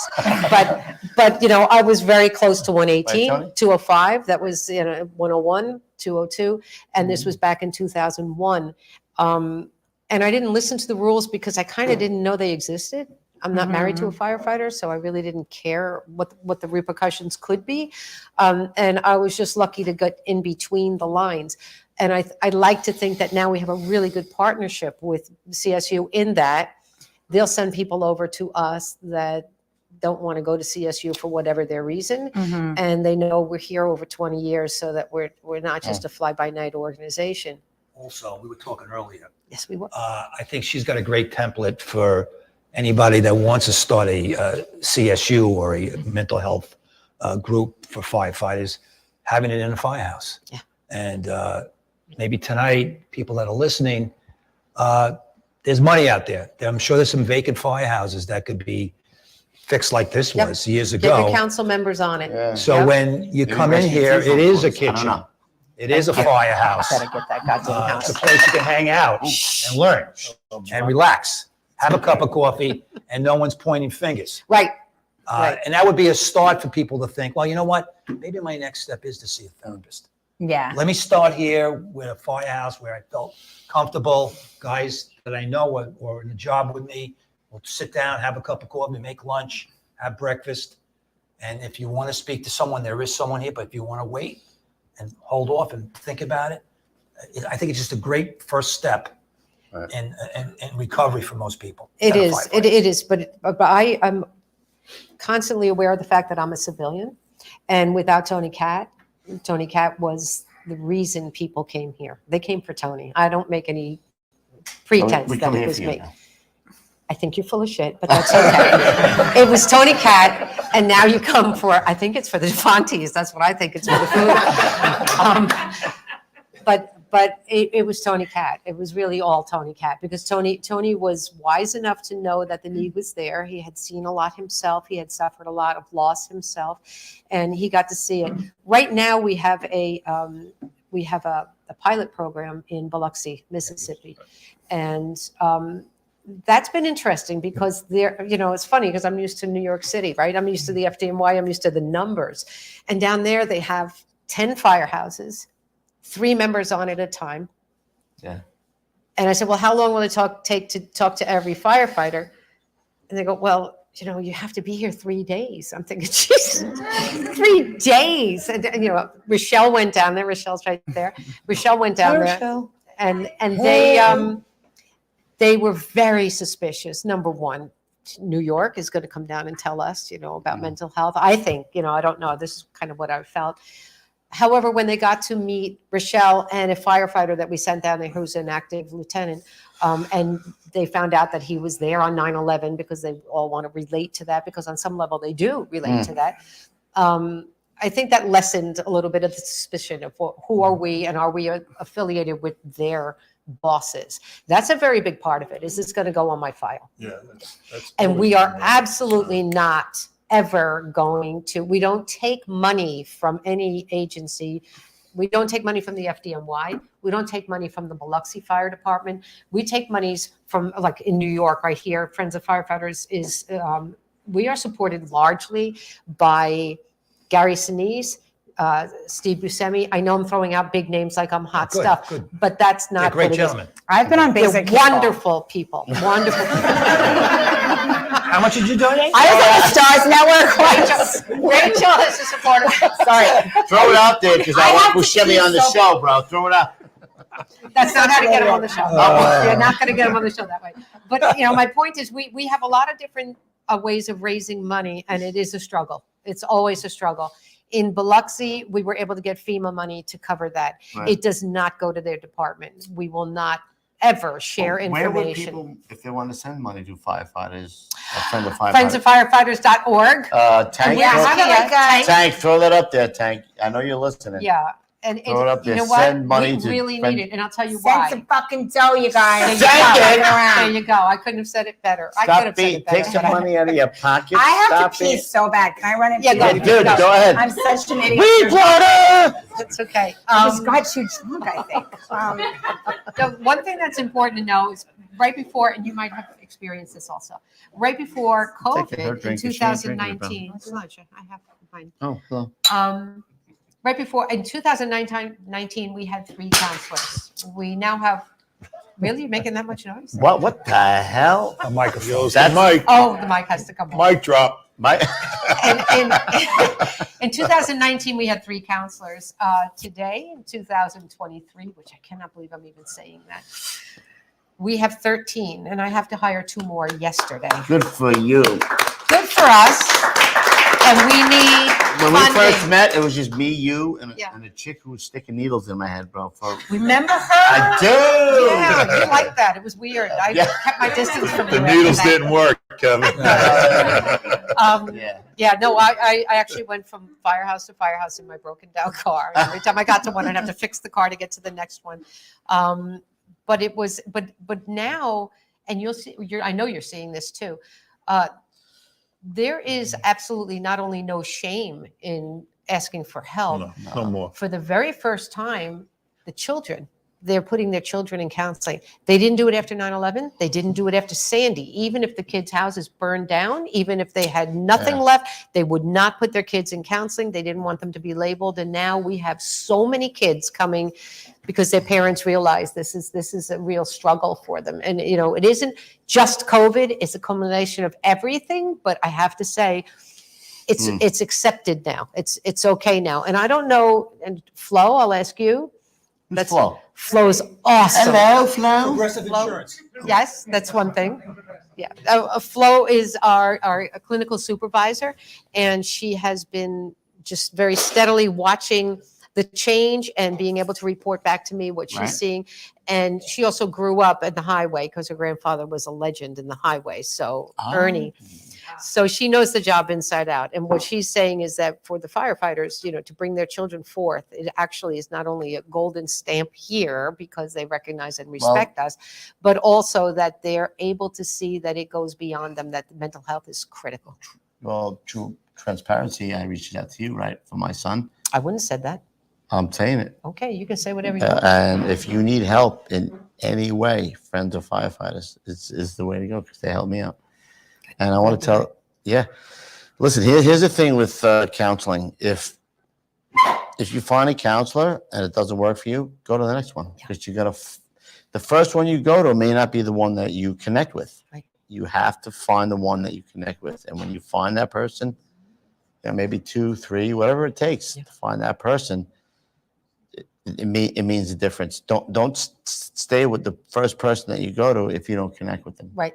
Yeah. Right. And there's no obligation to stay with somebody that doesn't work for you. You know, if you go on a date and it doesn't work out, do you not ever date again? No. I might have to date that person again. So you have the shittiest record, so you probably shouldn't say anything about dating or marrying. I found the right one at the third time, bro. You did. Third time's a charm. But yet I'm a pro. What? As far as trying to find a counselor or a clinician that's suitable for you, one of the problems is there's not enough of them. We talked about that on the way here. Talked about it on the way in. You know, you try to make phone calls and you can't get an appointment. Yeah. No. And that's very defeating to the person who's actually physically asking for the help. Yeah. They're out there currently and looking for that help and they can't find it. And first responders may only make one call. And that's it. And if you don't pick up, or if for whatever reason you don't have an opening, they may never make a call again. And that's what we're afraid of, is that you miss that one call. It could be the call. Yes. So we're in complete agreement on that. You know, You're just giving me shit for opening a Coke at that moment. Like, just like such a dick. I really had to be like, I don't know. But it's true. They do only, that call is important. And often in 24, he makes one call. And is it to me? I don't think so. I would call you, Rach. I would call you. You would? Yeah, Nancy calls me. I would call. Yeah. I actually do. I do call. Yeah. I have hung up. No, you don't. And you're not getting it. You're definitely not getting it from me. You don't want to go on a fourth wife. Oh, come on. 2 points I want to bring out. Pete right there, right away. No, never. I'm taping an actual TV special. I'm like, listen. With me on it? Send flowers, you idiot. All right. So does he send flowers? No. I thought I'm going to get like a picture of a rose, maybe. Like, I would take it at that point. That's how, like, I'm just used to an emotionally unavailable firefighter. I'm like, even if he had like a sad photo of a rose, I'd still be like, oh, help me. And so what did you get? About to go on stage, right? Like, I've asked him this how many times? Just send some, just something, This is what my husband says me. A picture of a gas bill. There you go. Did it make you laugh? No, I'm serious. No? Rachel, can I ask Pete, what the hell? Wait a minute. I was like, Mike's what got is a this? I question. can't open it. I'm like, I'm about to go out right now. Like, I'm about to go on. There was a Netflix special. I was like, I'm about to go on stage right now. Yes. Yeah, it's a big deal. And I'm like, I'm about to go out right now. What is this? I can't open it. Gas bill. Bowery. Remember the old What Bowery? Netflix special you on? Let me ask you a question.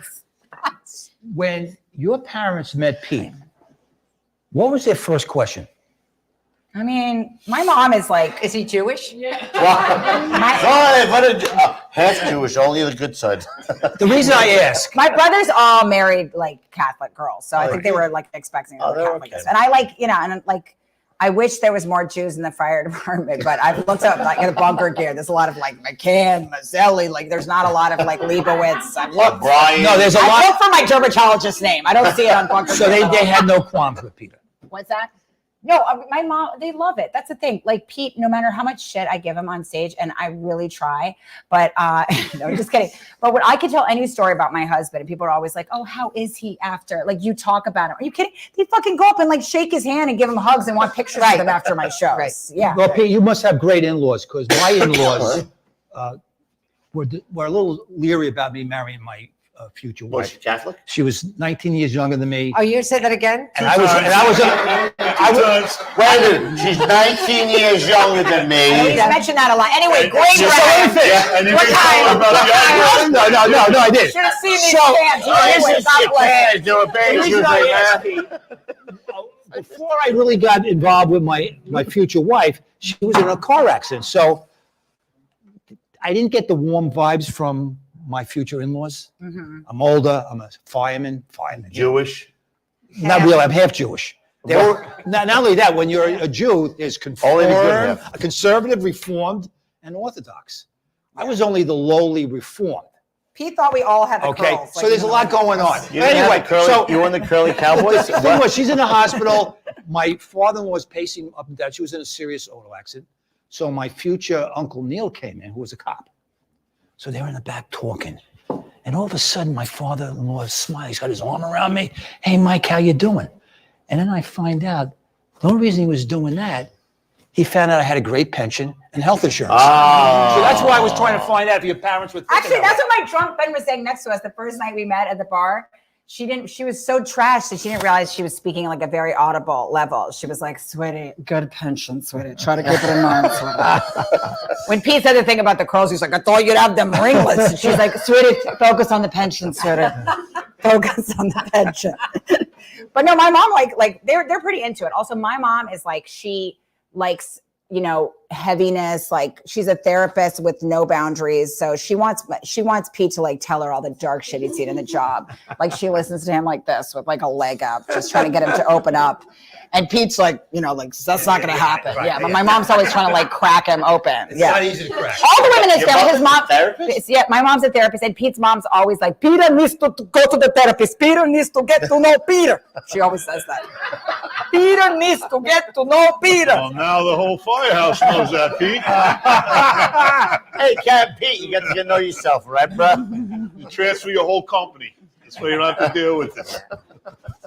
I think he's going to take the promotion. That's what he's going to do. Get right out of the firehouse. Touche. I'm a chief now. Who's calling Chief Pete? Actually, remember when you went, he drove down to Maryland to ask my dad's permission to ask me to marry him.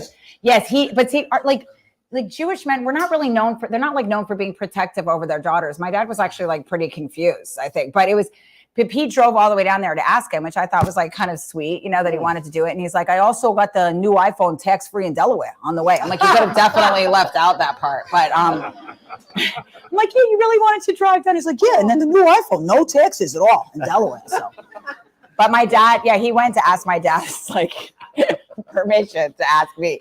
And then didn't my dad say something like, oh yeah, well, he's like, oh sure, you could take her. We don't have any cash or something. He's like, well, trade it for a goat or something. I was going to say, bro, you know, goats and up you have the trade, bro. He's like, we got like an older goat and a sheep or some shit. Yeah.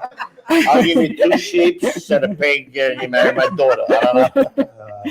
Yeah, but I think you and Howie hugged it out, right? Howie, That's my father. what? Howie Feinstein. And Oh my asked for God, my hand in Howie marriage over pork Feinstein. What's that? I asked for my wife's hand in marriage over pork chops. Really? Yeah. What do you mean over So that I know what kind of Jewish Why the family I hell was are you getting eating into. pork Yeah, I chop? know. What? That's a. Well, you know what? He's not a real Jew, bro. He's not a real Jew. He's eating pork over pork chop. I like how you just stopped. He's like, wow. Let's leave it there. Yeah, Pete's Pete a good guy, definitely. bro. He No, really he is a is. good guy. Thank you for all you do for our family. No, he gets so much attention on the road. Everyone's like, oh, you talk some shit about him. People go up there after every show, right? And they're always like, they want a picture with you. And they're like, thank you for your service. He's like, it's easy. You know, it's just a job. You know? It's just it's like this. No, it's not the job. It's the jab. I mean, do the jab. I'm doing the jab. You know what I mean? I got the jab. She's got you down, bro. That's a good. We got any questions from the live audience here, bro? What do we got? Nothing? They're mesmerized. Wow. What They did need they mental say? health now. Wow. I thought we were going to have questions from the audience. Nothing? No questions? I think I'm good. You're good? I'm Irish. Just got back for a week. Oh, jeez. Oh, God, she's good. Yeah. Anthony Carbone? Not. Saying after this comedy show, man, I thought I should pay cover charge. You still should. can. Listen, You still can. Go ahead, bro. Throw the money right here on Rachel's. No questions, Pete? I'm confused. A guy from Triple Deuce? Nothing? Then it was a success. Nothing. Nothing from Because I'm confused too. I'm looking at you. That's right. Yeah. Marine. Can I throw a question out there? Yeah. Can I throw a question out there? I'm trying to frame this in a way that doesn't make anybody feel like they're going to expose Why am I so good looking? I was No, born that- that way. I don't know, bro. What happened? I don't know. I'm sorry. That wasn't my That question. wasn't a question. All right. No, actually, it was Yes, never a any questions thought. about that 19? Yeah, right. Right. Let me think about this, how I should say this. Just say. You know, the thing that I think is so amazing is that we talk about the challenges with the fire department. We talk about the challenges of what people see and how it's burdensome and all of that. But what we really didn't touch on is how this is the best job in the world. And that every member on the job knows they hit the lottery, right? I mean, the ones that don't last long. They're the ones that end up in Metro Tech until they time out, right? But Pretty much. that is the conflict, because you don't want to do anything to jeopardize the lottery that you just won. And every day of going to the firehouse is, you know, you got to get there. You got to get there. As much as you're like, I want to get home and see the baby wake up. You know, it's almost the same. Yeah, they did like a Bloomberg thing. I don't know if you guys saw this, but there was like the happiest workers in America, and like firefighters love being firefighters. You know, it's funny because like, you know, a lot of the other guys, like I was saying before, like that I would date before Pete. Like if I met a guy that just didn't really like crazy. I don't want to say a lot of the guys. That sounded really bad, you guys. Like all the men that were no. But I'm saying when The thousands of men that were on the day before Pete. But the reality is, as comedians on the road, like you don't really have much. Like the male comedians, they go out and just like get ass after their shows. We just sort of sit and rock in our hotel room. They get laid. No, there's not like a lineup for people trying to date a female comedian. If anything after my show, they give me like a pound. They're like, yeah, good show. Yeah, good show, shit, bro. Yeah. No, but what the fuck was I even trying to say? Okay, I'm waiting. I don't know. I think what I was going to say is this. Yes, but I will say this, that I think like, you know, because firefighters love their jobs, they do have that weird little community, you know? So I think a lot of times people weren't interested in dating comedians sometimes because like we have a lot of fun and people resent us because it's like, you know, we have like the Comedy Cellar table that we sit at. It's funny because when somebody walks up that's not a comedian, you could like feel the energy change, like the chemical change in the room. It's almost like the firehouse kitchen. Like if you're not if somebody, and they'll give you shit. They'll be like, "Why'd you bring this?" They call non-comedians civilians. That's what dickheads we are. Why you brought a civilian to the fucking table? You know, and they get pissed because there's this little table that we have at the Comedy Cellar. That's like our little place where we're not on the road to go and talk shit and whatever. So. But it's kind of funny because it's weird. There are some weird, fun similarities in that way. A lot, you know? which is why it works. Yeah, and he gets that because he's got his own table. He doesn't need time, you know. But if you didn't do that and you were a nurse or a teacher or, you know, a doctor or, you know, a president of something, you would not understand why he thought that this job was the best job in the world. You would not understand why he puts his life in danger and loves what he does. And the dichotomy is that, yes, they do. And yet at the same time, it can be too much. It can be, for the greatest firefighter on the job, it can be too much. You know, Mike, you talk about your experiences, and you're not just talking about the Father's Day fire, you start talking about Fowler, different jobs, tragic endings, and then you walk away from that, but you carry it with you, like for the rest of your life. So at the same time, it's the best job in the whole world. So if it was a shit job that you hated, and I don't want to name shit jobs because I don't want to insult anybody and I don't know what they are because I have a great job, but I've had some crappy jobs. But that is the challenge, is that I'm doing what I love to do. Why do I need help coping with it? Part of the problem, I think most city firemen are very humble. And that feeds into our unwillingness to admit we have a problem. Because we're very humble. I mean, I got fruit salad coming out of my tuchus. But at the end of the day... I got that visual. It's too upsetting. I'm going to eat dinner. But the whole point is, we're all just... I don't go around... I don't go on classroom journeys talking. I don't show my business card like I'm a great hero, but I am very humble. And wait a minute, you gave me a business card last week that said Mike Milner, hero. I don't know. What the fuck was that, bro? But I'm still stuck on the fruit salad. The fruit salad coming out of your asses. well, you know, Took I'm sorry. all right, I should have brought up the fruit salad, but I was very lucky. I was very lucky in my career. I got a lot of medals and all the accolades of meeting. Yeah, she was 19 years younger. We got And it. that was the real Throw it out trophy. there one more time. But I do throw it out there think again. because we're so humble as an organization, and we don't brag, and we internalize a lot of our issues, it is still hard to get people to come out for help. It's just the way the job is. You know, I was very fortunate. I was a knucklehead from Long Island, a suburbanite Jericho Jew in Nassau County. And I come to the city, and there are Vietnam vets, there are World War II vets, Korean War vets. The only military organization I belonged to was the Boy Scouts. So I had no clue about the military. So I was brought into a whole new environment where they actually took care of you. They took the young kid under their wings. They didn't have to. Half of them had shrapnel scars and missing hair, and they're grumpy, bitching about their own family. But they brought me in, missing hair and grumpy. and I was allowed to be myself. And I think that's another key thing about FDNY. You can be different. You got what, 24 guys in your company, right, Pete? Are there any of them the same? So every time there's an issue, you got to look at them in a different way, through a different prism, and find out what they are all about. And I always felt that when I got on the job, I had minimal talents as a fireman, but I was an artist. I could do things with paintings, which are some are still up in 50 and 19 in the hallway.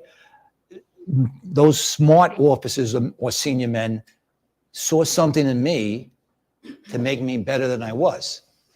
And I don't know where I'm going with this, but I've been so thankful that I had 25 years in the best job in the world. And I think some of that has allowed me to try to conquer my issues because of that history of having me under someone's wing, learning, not badgered to death. You can make mistakes. Don't worry about it. We'll correct it.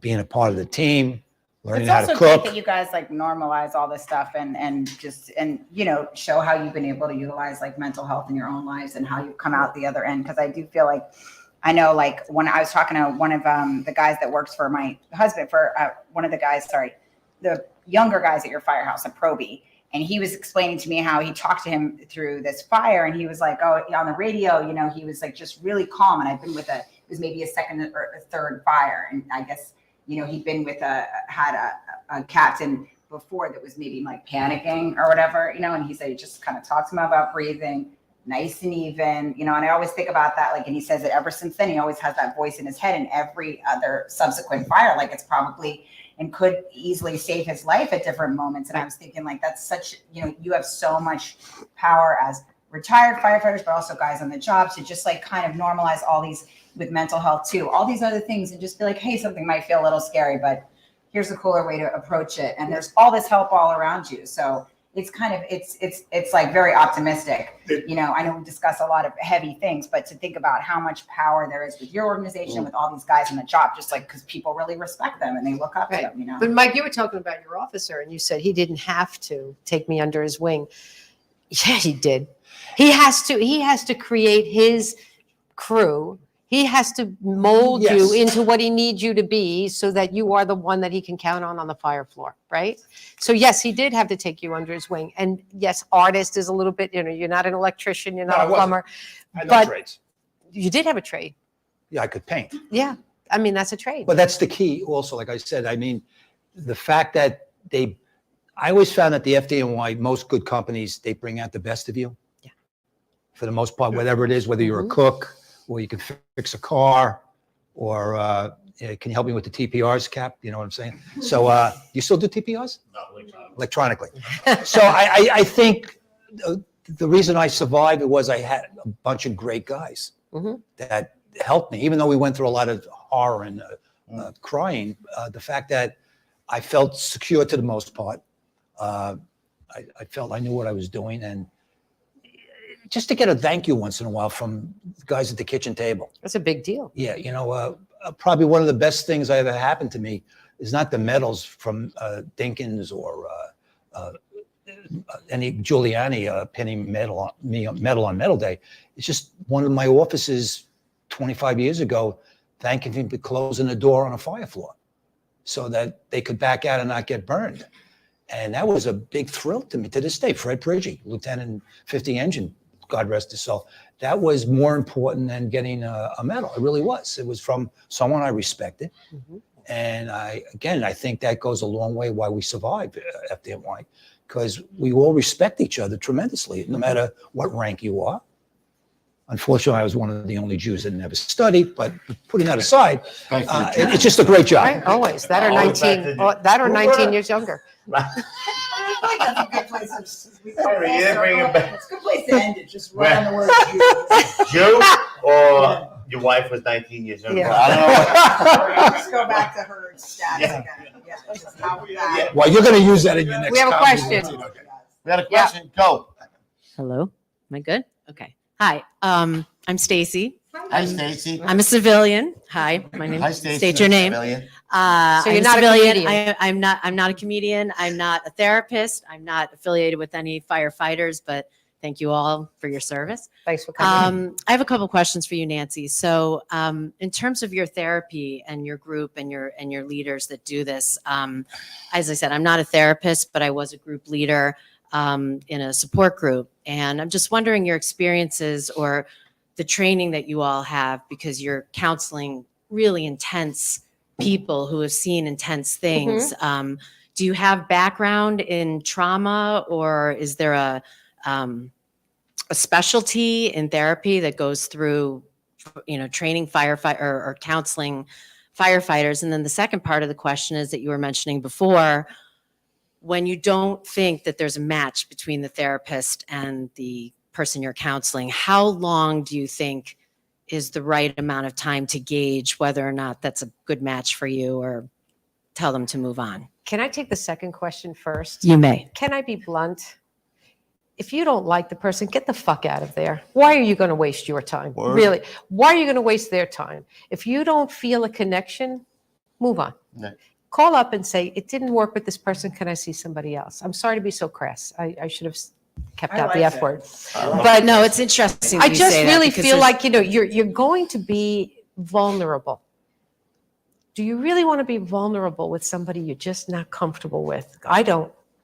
So when I interview people to be part of Friends of Firefighters, if I'm not comfortable, they're not getting hired. And part of that is they have to understand that this is not your typical person. These are people who run into fire, which is a little bit crazy. And they also are suspicious of almost everybody.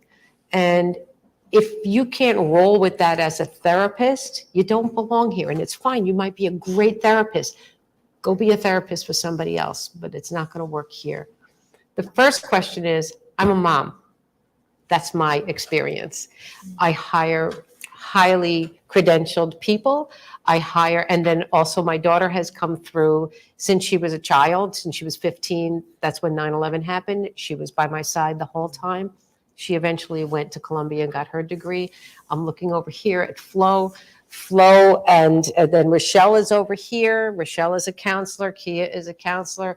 Gina does acupuncture with us. It's very important to have the credentials, but it also is important to come to the table with some experience. Rochelle's father was a chief on the job. As I said, Flo grew up in the highway. Everybody over there still knows Flo. She's kind of a legend, and certainly her grandfather was. And my daughter grew up through the department because of 9/11. So also my uncle was killed line of duty. So it was a little bit like, was it fortuitous? I don't know. My job before 9/11 was doing postpartum home care. I co-directed a postpartum home care doula service. And I was drawn to the cases where the babies did not survive.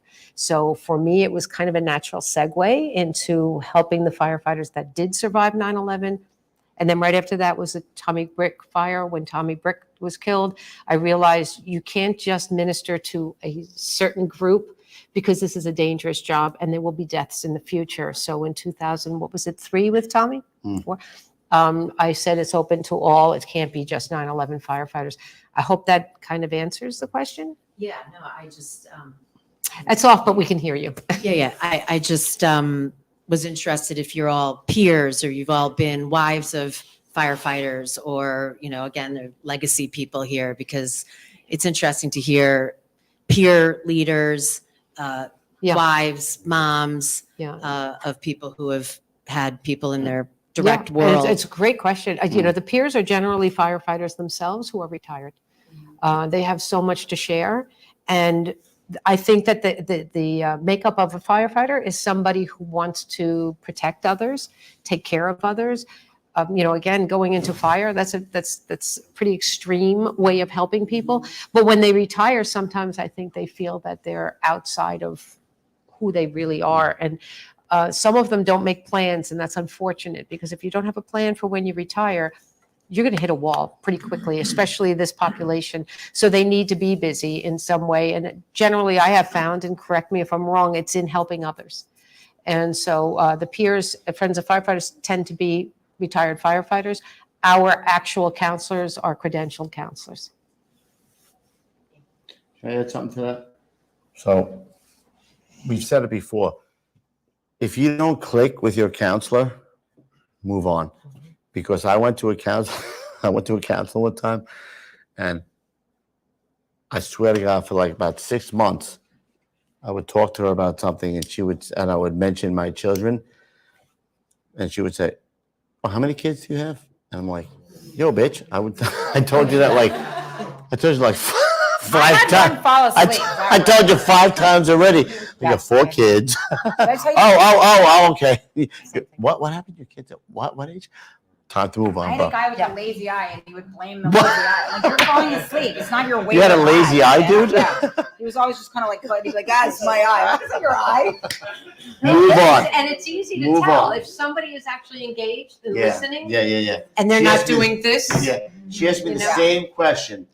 like There's certain 5 red weeks in a flags row, with bro. therapists. Like if you Yeah. see them checking, for example, Bitcoin charts or something like that, or if you see them like scanning on Bumble, it's not a good sign. No, if they're move swiping on Tinder, Move yeah. on. Yeah, move on. Is And that you're right weeping in swipe or their left swipe? office. Pete, Can I say something?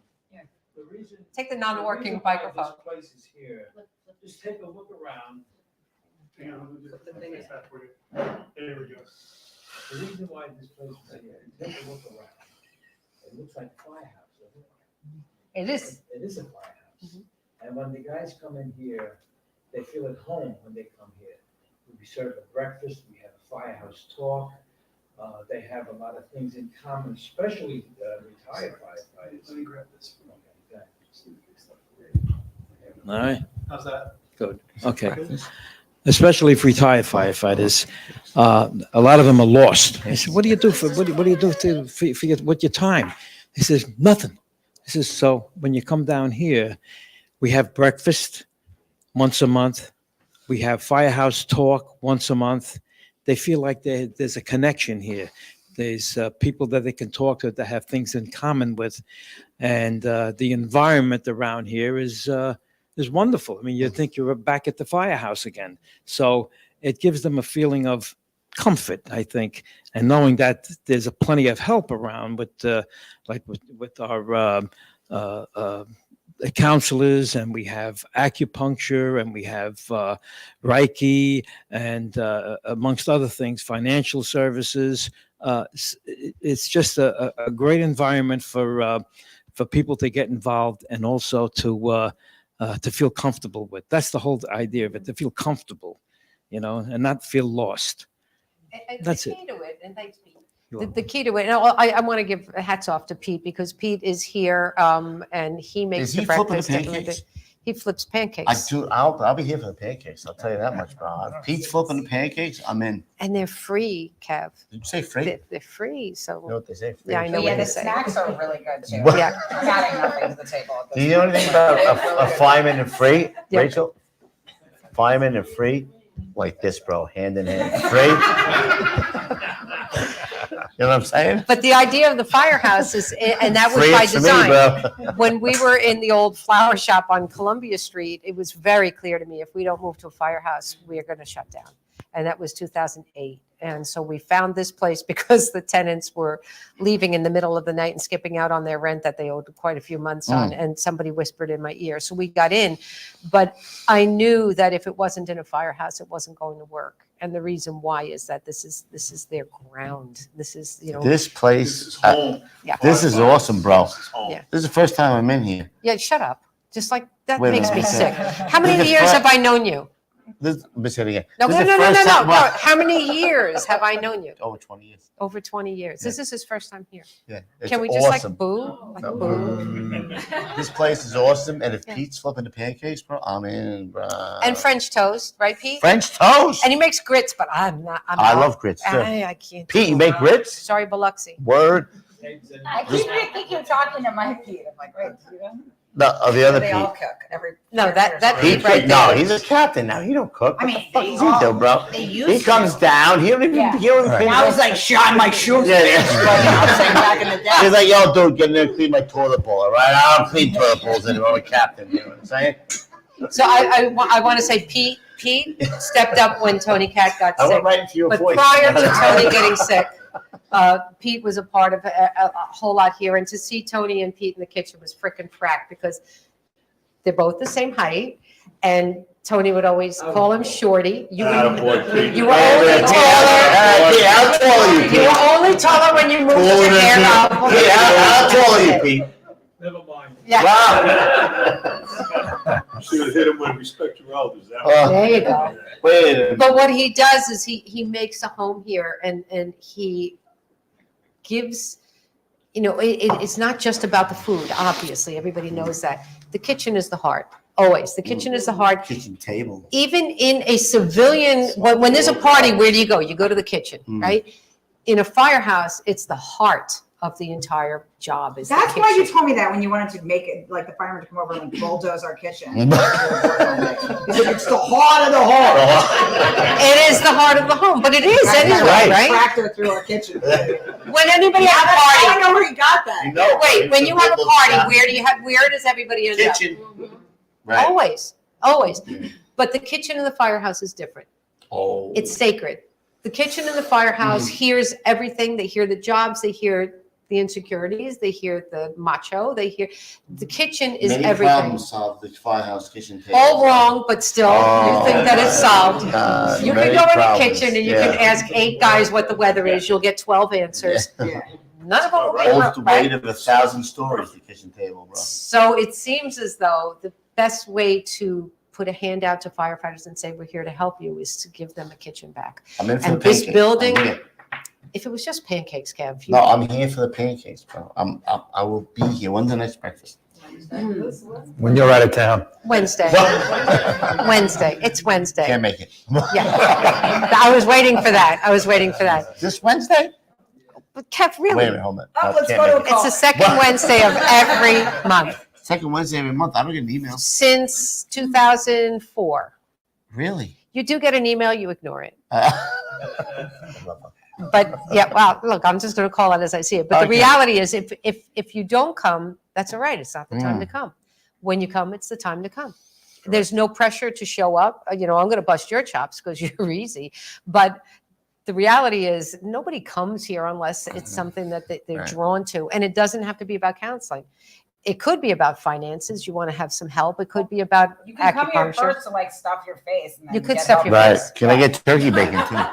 Really Can he just get stop turkey talking. bacon because he's being Pete, bossy? can I get turkey bacon with my pancakes? No turkey. What? The real thing. That's Got 'em. it. That's why he's here. I'll be getting this. Yep. Oh, really? Jerry, we gotta wrap it up. 2 hours. What are you looking at your phone, bro? Just want to tell you it's 2 hours. She's 19 years younger. Ah! 19. 19. I don't know if anybody knows, but Mike's wife was 19 years younger than him. Just gonna throw it out there, bro. Everybody's on the phone now. You guys are all just. We want to thank Rachel Thank you. Feinstein for What? being What? here. Let's hear it for I want Rachel. Rachel Fine, yes.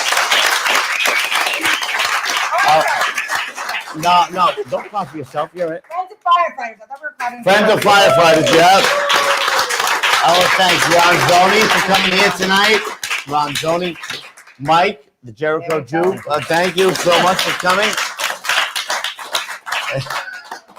Me too. No, me too. Yes, that's me too. I want to thank me for being here. I want to thank me for being here. Thank you so much. We will see you on Thursday night. Thank you so much. What else we got? We got anything, Jerry? That's it. That's it? We're done? Wait, thank you to my staff because they made Oh, us happy. thank you for the staff. And thank you to our live audience. Thank you, audience. Beautiful. This is the first time. Yes. I like it. Can you do this again? Will I do this again? Will you do this Hell again? yeah, bro. All right. Sounds Yep, good. I will be here again. For the For the pancakes. pancakes. As long as Pete's making pancakes, I'll be here, bro. Okay. No turkey and bacon? What?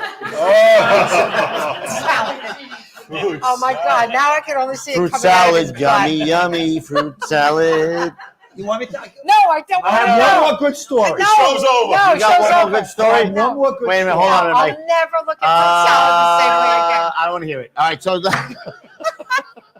Next show, I man. want Got it. Thank you, Mike. You're I welcome. want to thank you, Appreciate it. Nancy Carbone, for having us here. Yeah, thank Great you, place. Nancy. We love you. Oh, we love Thank Nancy. you. I want to thank you. I want to thank Mrs. Feinstein for coming here tonight. Was it Feinstein? This is the Norway. Oh, get it. I want to thank, hey, Mrs. Feinstein, for coming here tonight. All right, let's go eat, you guys. Yeah, there we go. Eat. Oh, like a cacophony is not good enough? What? No, I want to end up with the close it. Yeah, we're good? Are they out? Not yet. Oh, we're not? Thank you, Tank. Oh, man, thank you, Tank. Thank you, Tank. Thank you for the producers. Thanks for Mike for coming here, Mike Milner. Hello, Maury the Biloxi. Jericho Jill. Thank you so much, Jericho pleasure. Jill. I want to thank Ron Zoni for coming out here. Also Excellent. known as Ronnie. Ladder 118 gets you to a front. May you fucking right. 118. Strike the box. I want to tell you. And Hazmat never showed up, so boom. Fuck them, bro. They never showed up. Oh, but you know what we have? We got Tony Carbone over here, bro. Yes, we do. Thank you so much for Tony He's Carbone. my brother. Yeah, thank you so much. Token Hazmat guy, thank you for coming in. We're going to wrap it up. We'll see you Thursday night. I think we got a guy from Wisconsin coming on. It's going to be a good one. Oh, it's going to be a good job coming on. 1075. He's going to tell, no, I didn't have that. He's going to tell about some fucking jobs that he's got out there in Wisconsin, bro. So we'll see you on Thursday night. Thank you again for coming out. Until we see you again, Thank stay you. low and go, bro. Thank you. Thank you. We're out. Stay safe out there.